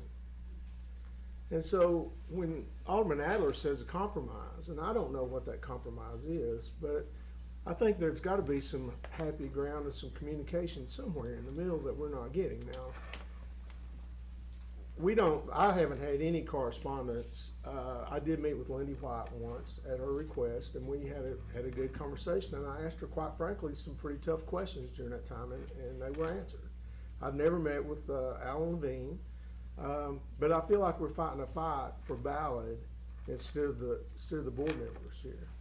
And so, you know, if there's any way that we possibly can to try to get the two sides together, then I think that is a positive, because right now, it's obviously not working. I mean, you've protested for 200 and some days. I feel like you're almost close to where you're at. I know that you feel like you've kind of gained ground, but with the other cities and communities around that has voted for this, we still lost our NICU. We still lost our Trauma 1. I'm not happy about that. I don't know if anybody that is. I haven't met anybody that come up and said, man, I'm glad that moved to Johnson City, that lived in Kingsport.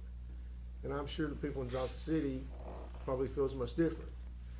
So tonight, my vote was no, just really just to save our citizens some money for a lawsuit that I see is probably pending, and we have a chance of losing when hopefully we can work it out. On a happy note, we do have a lot of things coming up for the city over the next few weeks on a holiday-wise. And so starting this weekend is Santa's Depot. And most people know is Marty Stewart's riding the train this weekend, so I think he's going to stop and have a short concert, and that'll be down at Centennial Park right there. Jingle and Mingle will be December the 5th. I urge you to buy local and shop at the small shops.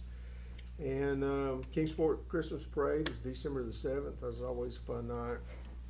And you can come early and shop, and you get to visit Santa during that time. And then on the 8th, the next day, is loft tours. You get to visit a number of lofts downtown, and that's between 2 and 5 p.m. And I hope people kind of comes out for that too. So I'd just like to wish everyone a happy Thanksgiving as well. Thank you. Thank you, Alderman Duncan. Alderman Cooper? I won't say anything else about Ballad because I did take some time earlier to talk, but I do agree with Ms. Adler about trying to have a win-win, because right now no one's winning. We're all losing. So, and I agree with Alderman Phillips 100%. I agree with what he said. I said it's we've become the face of the animosity toward Ballad, and we have nothing to do with it. On a public health announcement, I work in a daycare, and we have seen this year already pneumonia, flu, all kinds of stuff. So usually it hits after Christmas. So as you're going out to do all the things that Daryl told you about, wash your hands. There's a little saying that we say at school that wash your hands and say your prayers because Jesus and germs are everywhere. Hand sanitizer, they say, or their pediatrician saying, doesn't work, so we're making all our daycare staff wash their hands with soap and water. So and it's hitting this year about 6 weeks earlier than we've seen it in the previous year. So be aware of that as you're going out. Keep your hands clean, and if you're sick, stay home. Thank you. Vice Mayor, are you out there? Yes, I am, and I want to apologize for having to attend this meeting by phone. I did want to hear everything that went on in this meeting, and I just want to apologize for not being able to be there in person. And I want to wish everybody a really happy and blessed Thanksgiving. Thank you. Colette, is there anything else? I think she signed off. I'd like to provide you some information that I think is highly representative of the Kingsport that I know and love. The day the United Way organization announced the results of their annual campaign, and they received over $3,150,000 from donors throughout our city, both individuals and businesses. And that money, of course, will go to participating organizations like Meals on Wheels and many other worthy causes to do great good in our community. We've also had very successful campaigns for PetWorks, the animal shelter, the Miracle Field. The Times News is conducting their rescue fund. You can still give to all these organizations, from United Way and all the others I mentioned. There's no lack of good causes to get involved in here in Kingsport and donate time, effort, and money. With that, I will open up our public session and to speak on civic items. And so let me read you verbatim the rules of this particular session. Citizens may speak on issue-oriented items. When you come to the podium, please state your name and address and sign the register that is provided. You're encouraged to keep your comments non-personal in nature, and they should be limited to 5 minutes. So, these are for items of general civic interest. Is there anyone who would like to approach the board?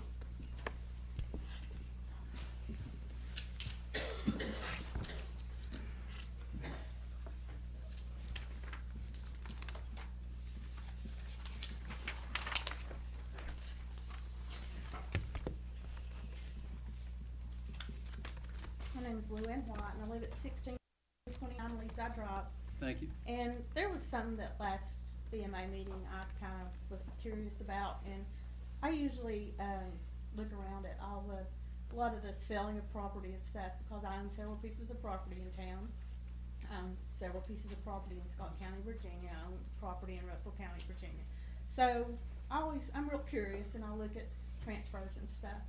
So I know that last meeting you all voted to purchase a piece of property at 526 Sequoia. And that kind of, I was kind of curious about it, so the next day I drive down by there. And I noticed that 524, which is the other side of the duplex, has been burned. So did you all buy that one too, or did you just buy the one at 526? You go ahead and address that. Well, he can answer that for you. Because when I went to the register, that property is still I listed understand. to the And- person and- that. And normally, ma'am, we don't address questions, but in this Yes. particular case, I'll waive the rules because I think your question merits an answer. So, and I get the addresses mixed up, but the one that burnt down is a dilapidation. It It's needs to be 24. torn down. And when we got the quote to tear it down and keep the other property whole cost, and I don't have the exact figure, but in excess of 20 to 30,000. But to tear both of them down was like 3,000-4,000. Okay. So we bought one for $5,000, so we could tear them down at a cheaper cost. So you bought the one at 26. That's right. Which you said last week was $6,038. That's right. We bought that one, so we're going to tear both So down. what happens to the people who owns the one at 524? That one's in the dilapidation process. But with our somebody building still official. owns it. Yes. It goes through a process. In So- fact, next board meeting, So at were the, they not given any money for their property? we didn't buy it. Next board meeting at the work session, the building official is going to go through the dilapidation presentation. So really, I'll just reserve, because it's a fairly lengthy presentation that goes through how the city does have right to tear down or have torn down dilapidated structures, and it's a very structured process. So I'd does love- that person still keep the property then? Yes.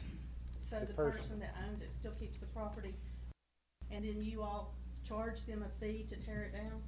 We assess a lien to the property. If you come at the work session, you can see the full process and ask the questions there. That person, the chief building official, would probably be a better person to answer than I would be. Yeah, because I tried to find out when that property burned, and the city could not tell me a date that it burned, but somebody the person that owns it, a family member or a friend told me that they thought it was about 2 years ago when it burned. And I know that in May and in June, the city put out two bids 2 different times to tear that down, and said, to keep the bricks for one to replace. That's right, and when you looked at the cost to tear half of a duplex down and then re-brick the side, it was cheaper for us to buy the piece of property, tear both of them down. And then the person that we're doing the dilapidation with retains the right, they own that property. Okay. This is not an uncommon situation in the Yeah, city. because I was looking to see, and I know that the land value on taxes is like 15,000 on that one, and the one that you purchased, the land value is only 6,500. I don't know the specifics Yeah, of I that. did, because I looked at, I went to the. But the I'll county. just stop there and say, if you have any more questions, if you come to the work session, the chief building official will do a pretty extensive presentation on dilapidations as a whole. Well, what was curious to me is, I know who the person was that owns the one, it was at 24. I know who had the one that you all purchased, because it was Mr. Phillips and his daddy, and 51 days before it was brought before the board to buy, they transferred it into his mom's name, which I didn't understand. I'm thinking that's a little fishy. Thank you. Would someone else like to? Okay.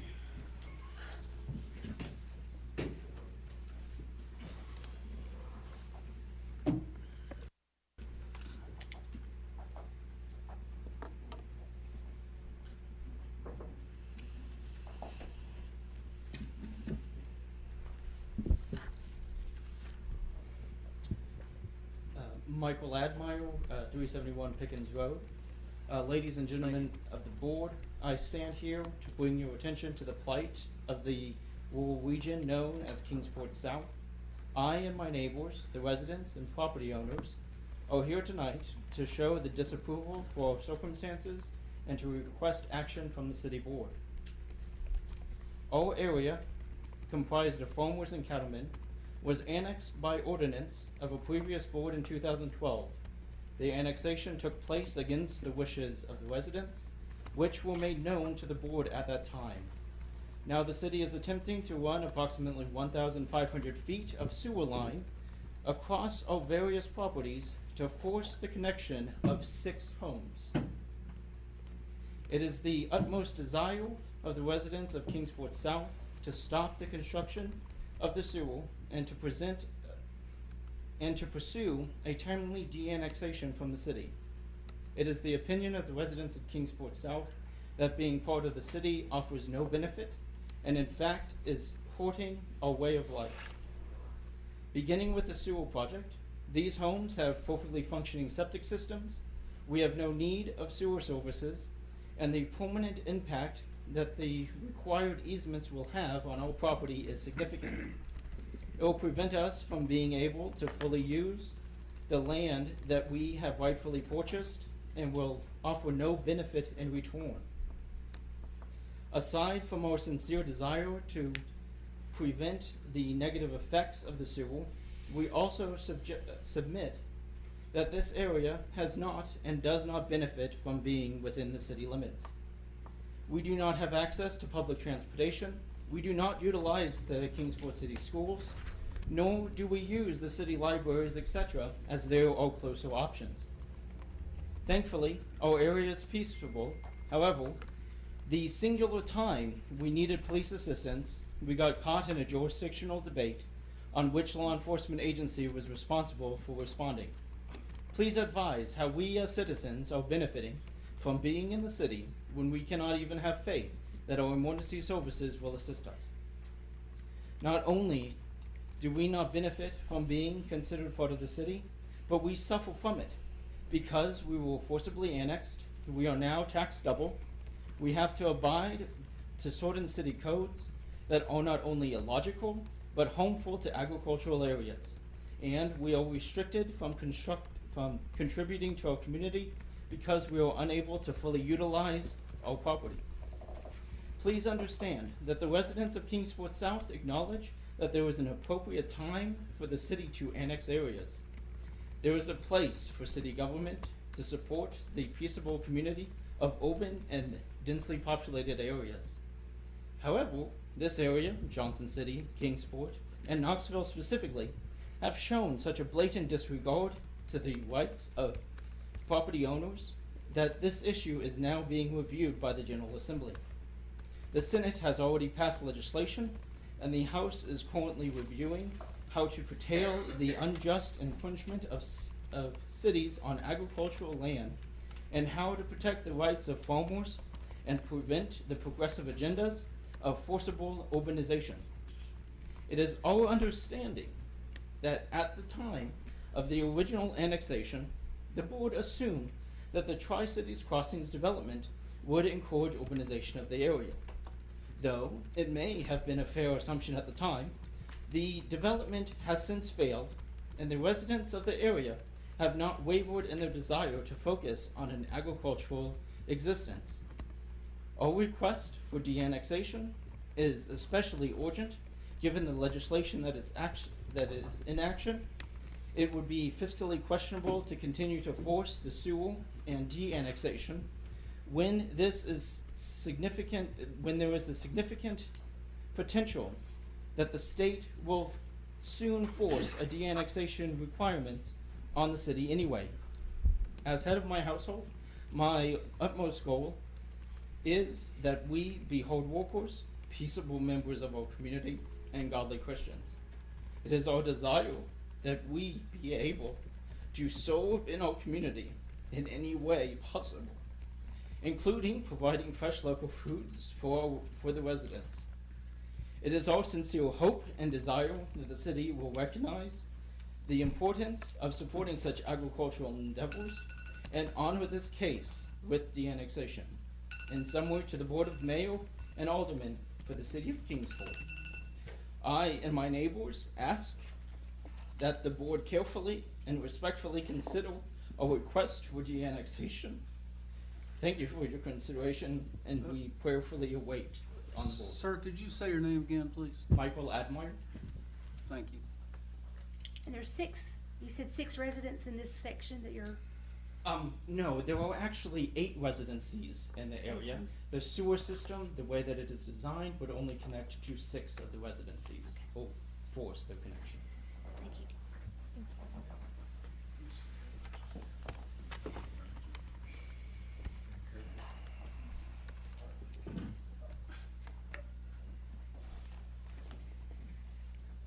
Denny Cook, Kingsport, Tennessee. I Thank would you. first like to thank the Board of Mayor and Aldermen for your actions tonight. In your decision to pass the ordinance, you have done more than we've been able to do in 202 days. You have elevated our cause. You have ensured that a national audience is going to pay attention. And they're going to want to know about the relationships and the members and properties and quitclaim deeds and all of those other things. Those all things are going to be prominent at this point in time. So thank you for your diligence. That's tended to be the theme. I would say, Alderman Phillips, that when you state that Ballad Health is a private company, your daddy, when he was the mayor in 2007, should have considered that fact when he wanted to form a committee to investigate Charter Communications and their complaints that the citizens were passing along about their level of service, the same way the citizens are passing along their complaints about Ballad Health. The difference is Charter Communications didn't change a law.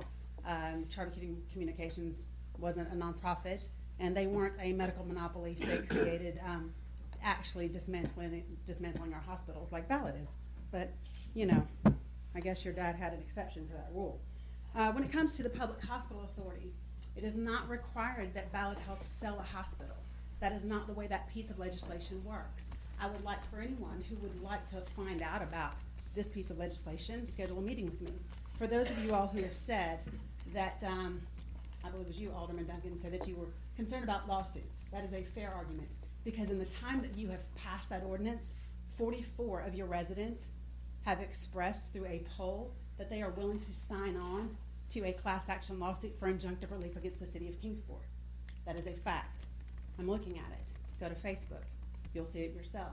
That will happen. In addition, for those of you all who say that you would like to see us form some sort of meeting of the minds, right? One of the things that I would like to proffer to you, because maybe it's been missed in some of the communication with folks who tend to know so much and yet know absolutely nothing at all. Let me share with you that, and I'll be happy to show you these as well. This would be November 15th, 2018 at 2:28 p.m. This is a message from myself to Tony Keck. Good afternoon, Tony. One more thing. In an effort to truly provide the best options for resolution, can you provide me the breakdown of this plan that you guys have announced? In other words, what's it going to cost to build the pediatric ERs? How much will you save by closing the Holston Valley NICU, downgrading the level 1 trauma, etc.? This way, I can accurately assess how I would recommend allocating those dollars.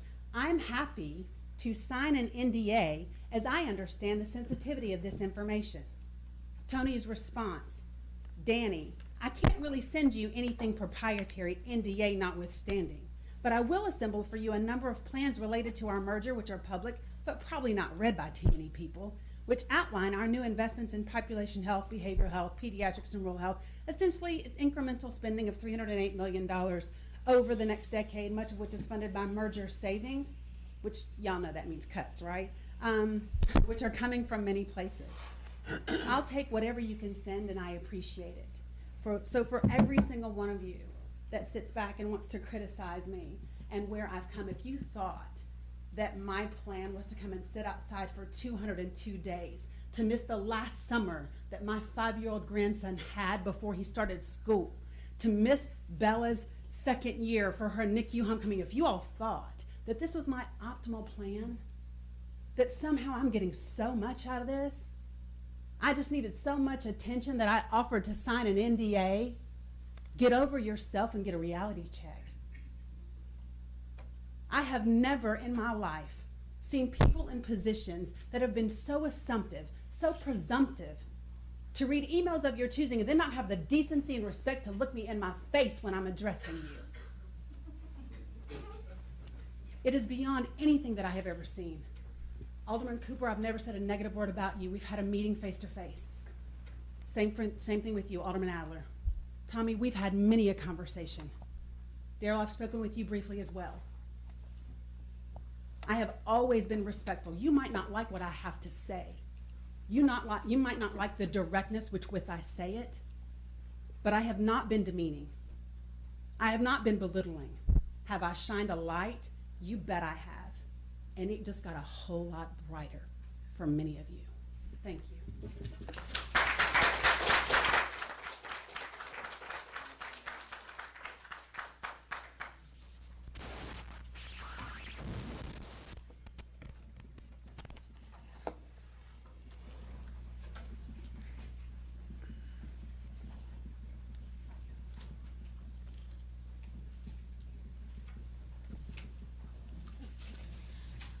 My name is Brittany Schutz. I live at 124 Bloomingdale Pike. I do not take lightly that what you face from this, as you call it, stalemate, is got to be tough. However, there are people in the protest, the core people of the protest, that would like to sit down. I know I would like to sit down with Ballad, and I would like to say my piece. A lot of what I hold back is because I don't want somehow for my mother-in-law to be tied to me in this protest and her lose her job. That's a real concern. What Ballad is doing to their employees, and I know you don't have, or you say you don't have the ability to change anything. I get that. But they're not listening to us. So we're going to look at our leaders to help us be heard. And I'm not saying everybody in Kingsport has to agree. I certainly know all of my views I don't agree with. I'm sure I don't agree with all of your views. That's what makes America great. You can have your views, you can have your opinions, I can have my views, I can have my opinions. It is a stalemate because one side who's controlling it is not wanting to sit down, is not wanting to listen. Who do we go to? It's a tough, tough thing. But who do we go to? Y'all are our leaders. So I'm coming to you and saying, how do we get to the table? How do we get a resolution? Y'all are the leaders. I'm, as a citizen who voted for some of you, are asking, how do we get to that point? Because I personally would sit down at that table and I would love a resolution. I don't want Danny to have to sit outside. It breaks my heart that there are citizens that are sitting outside. That's why I don't like homeless, and I want to help the homeless. Because when I go to bed at night, I feel guilty for having a roof over my head, and some don't. And she's taking this as a stance of saying, help me. That is what I want to say to the board. Help me help the situation. It is at a stalemate. My voice is not being heard. How do I get my voice to be heard? Danny's way of doing it is she's going to sit outside until her voice is heard. My way of doing it, am I going to stay in Kingsport? Am I really going to open my businesses in Kingsport? Or should I try to move my young family all the way to Raleigh, North Carolina and start my businesses there? Now, I would prefer not, because Tennessee is a lot cheaper than Raleigh, North Carolina. But at least in Raleigh, North Carolina, I know that there's not things going on with the hospital. I know that if my child, like he did tonight, chokes on a hot dog, at a restaurant, I know that he will be seen quickly and taken care of if he needed to go to the hospital. And I thank God I know the Heimlich maneuver and that was not needed. But he's 18 months old. He's a daredevil. My 1-year-old, on his 1-year-old birthday, got bit by a dog. And I had to rush him to the emergency room to get stitches. The wait times have increased. He got stitches at 2 a.m. We got there at 7 p.m. Do you know how hard it is to take a 1-year-old who's crying, bleeding, almost lost his eye from where the dog bit him? Could you imagine if they told me I had to drive down to Johnson City? So just help me. Help the citizens that want your help and your leadership to end this stalemate. Please help us get them to listen and find the common ground that y'all all talked about us needing. Because that's what I really want. More than anything. I don't want Ballad to fail. That means Kingsport's gonna fail. I want everyone to succeed. That is my bet. Thank you.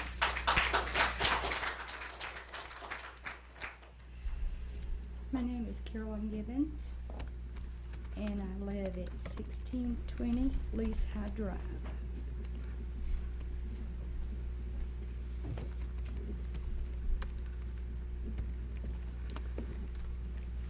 And I appreciate the ones that have gotten back to me with my emails and calls. I appreciate it very much. I know that all of y'all have other jobs besides this and are very busy. So, Jennifer, I just appreciate all that you do on the questions that you ask. You ask better pertinent questions than anybody in here, saying, what is this going to do for the city, for the community, for the citizens? And Betsy, I understand. I mean, it's hard. I wouldn't want y'all's job, but y'all wanted it, and you've got it. And I'm kind of offended because I've watched all but maybe one of Danny's videos. And for Mr. Phillips to say that nurses and doctors are saying that she's antagonizing them, not one time has she ever antagonized a doctor, a nurse, an employee at that hospital. So whoever's emailed you must be a troll or something, because she gets them all the time. Just to be clear, Uh-huh. that was one of many emails I received very similar. So not just one, but I just want to point that out. I just chose So to she's read the one I got. antagonizing the doctors and the nurses. I'm not saying it, I'm just saying that's the emails I've got. Then you give her the names of the ones that have said that to. If you can spit it out, then she is due the names of the ones that she has offended and antagonized. And we've all gotten those same letters. I mean, it's not just, they're not just coming to James. We've all gotten several letters. That email I read came to the entire board. So we've gotten about 4 or 5 just similar to what James read. So Okay. No, before and after both. The email I read came in over 2 weeks ago. So some of it before, some of it after. It's not all. And here's my suggestion to that. I will happily sit down with any member of this Kingsport BMA at any date and time that you would like, along with anyone from Ballad Health, with any discussion you would like to have. Like any single discussion you want to have about. Or nurses or doctors. That if she's offended someone, then they need to come to her. Not y'all, but straight to her. When you offend somebody, that's kind of like gossip. you know, you go to your next door neighbor and say, da-da-da, whatever. If you offend somebody, does not the Bible say you are to go straight to that person and settle it with them? Not y'all, but her. If she's offended anybody, am I right, Danny? If you offended anybody, you want them to come straight to you. Not y'all. It's not y'all's problem. And I hate that this happened, but it you know, it's just happened right there. And being a stalemate, and Jennifer, with all of that you went through in college and stuff, if you could set a plan for us, go by the board, let whoever we choose to go into a meeting, y'all set it up, and we'll show up. And y'all be with us when we're in that meeting. You bring Ballad to the center, that's to y'all. We'll come to the center and sit down and talk.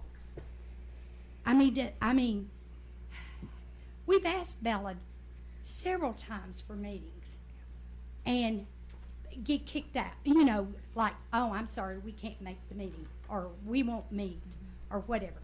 Is it, if y'all are the center right here, y'all get them to come to y'all, we'll come this way, and we'll decide who's coming to the table, and just sit down and talk.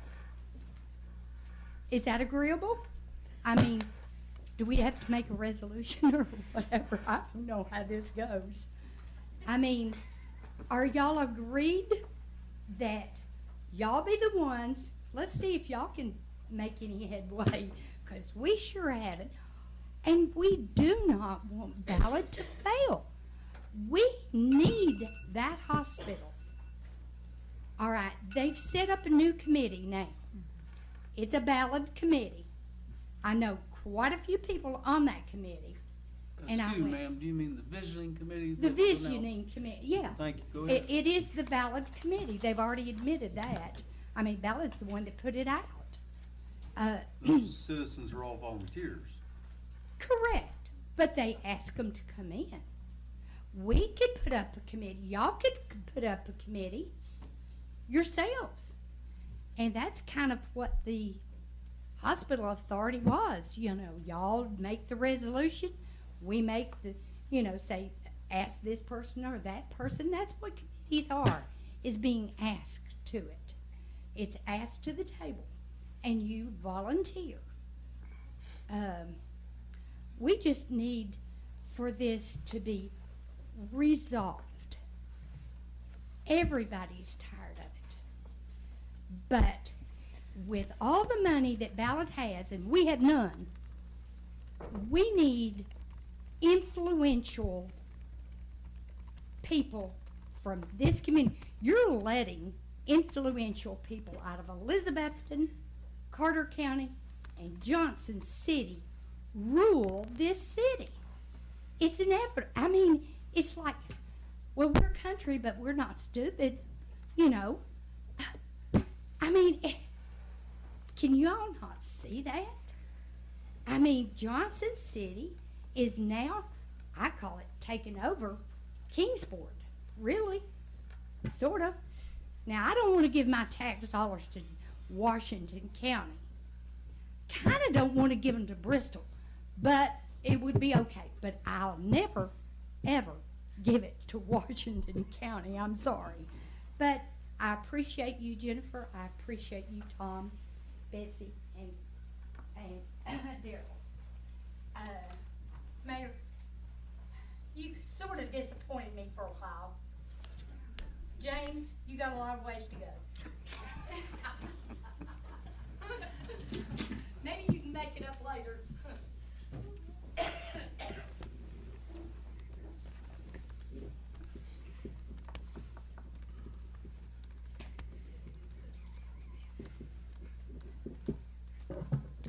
Well, I've spoken a number of times before, and I just wanted to bring you up to date. Will, could you give us your name for the record? I'm sorry, Teresa Allgood.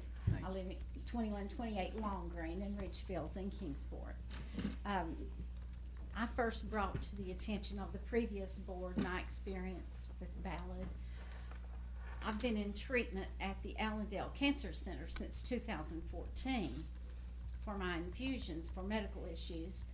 And from 2014 until, I guess, March of 2018, my infusions at Ballad at Indian Path, my infusions at Allendale were around $3,500. When they informed me that it was no longer going to be billed from Wellmont, that my bill, when I went to Allendale in November after Ballad started doing the billing, my bill in November of 2018 went from $3,500 to $13,449.28. And not to mention that they didn't even offer the infusion medication that my doctors from Vanderbilt said that I needed. So that's over $10,000, folks. $10,000. When I went to Indian Path after they closed Allendale for one infusion because I had nowhere else to go, it was $14,246. So at that point, I saw I was getting nowhere here with you all granting or instigating a public hearing so everybody in the community can speak. So I went to another source from Knoxville to get my last infusion in in September. You know what the cost is? $3,323. So I have paid Ballad almost $30,000 for something that I can get for under $6 because of Ballad and another source from Knoxville. Now guys, that's not normal. That is not fair to us for our leaders to sit by and let a corporation, I don't care who it is, come in and steal from this community. I was stopped one day here when we were having a BMA meeting and Lindy White spoke. And she heard me speak. She stopped me and gave me her card and said, let's talk. And I said, I would be more than happy to talk to you. But at that time, I could not even get Ballad to give me a bill. That was probably a month after my infusion. Still couldn't get a bill. I have copies of emails that they sent me that they didn't even have a record of me having a bill in March. Well, I know I did because I was there. I have a voicemail on my phone from Lindy White where I had instigated a conversation after she stopped me to meet with her. So I called to make an appointment to meet with her. And I said, I need you to be able to present me a bill for what my services were. And I have her voicemail that she didn't have a bill and that she would get back with me when she got me a bill. That was April the 11th, 2019. As of this minute, I have heard nothing from her. I have left messages. I have sent emails. Now, you're talking about communication. I've tried to have communication. Until you've had an experience yourself, you have no idea. I have a family member that sat for 30 hours in the ER in a gurney that went from the ER to intensive care, cardiac. 30 hours. He could have died in that emergency room. Now, that's not unusual. I just felt compelled to tell you that there are other sources, and we are leaving this town to get medical help, and it is going to impact everybody in this room. Everybody. Thank you.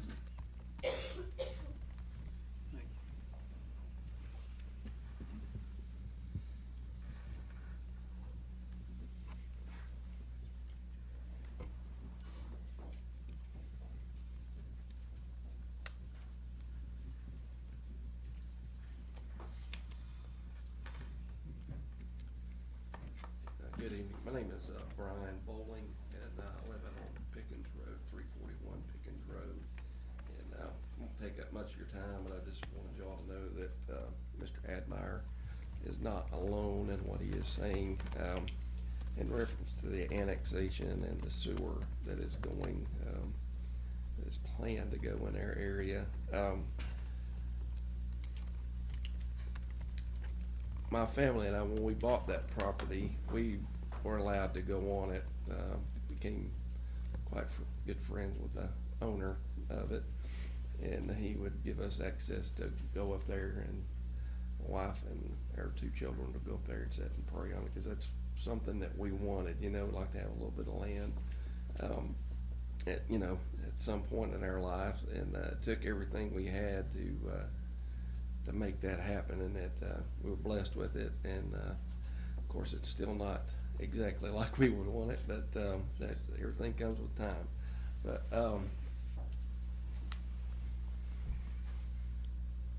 for someone to come in and basically take that land from you now and offer you $970 for a piece of land that you will never be able to use, you can't build on it.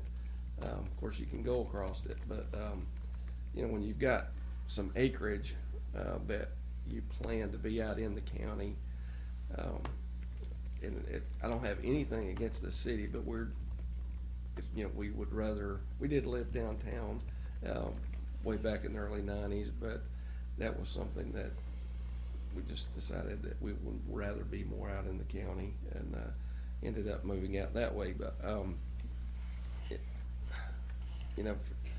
$970 for the remainder of our lives and the remainder of our daughters' lives for a piece of property that they can never use. We can't pass it down to them. It's going to have a sewer line across it that nobody can ever do anything with. That was going to be my inheritance to my children, and I think that will definitely hurt the value of it. We were promised, of course, under the old administration, that it would just triple in value as soon as they annexed us. That is, I don't think whatever's going to happen out that way is going to happen. I just want to, something to think about, that if you all come in, you say you listen, to the public, to the citizens, that you would actually look at the cost that the city would put out versus what the city would take in on this project out there. How much you would spend on putting a sewer system in. When I met with the project director, I'm assuming that's who it was, he agreed that no one was going to have to hook into it out there.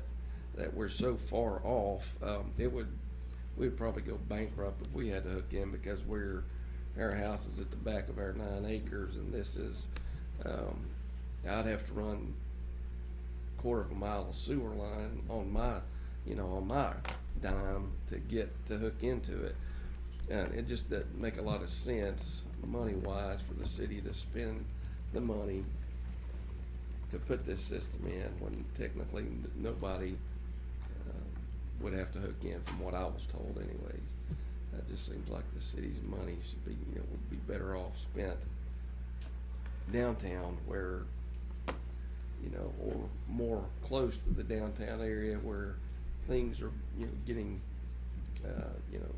built up, the infrastructure and things like that, instead of out in the county.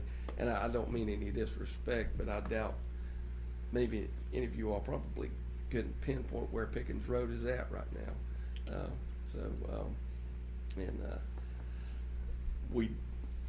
No disrespect to the police. I was an officer for 16 years myself, but I never see an officer out that way. I mean, we're at the Washington County line, so that is something I just ask that you all think about, if that is something that would be beneficial to the city, saving money instead of putting that in for the return. So, thank you all. Thank you. Thank you, Mr. Bowles. Is there anyone else who would like to approach the board and speak? If there's no one else, I'll adjourn the meeting. Thank you.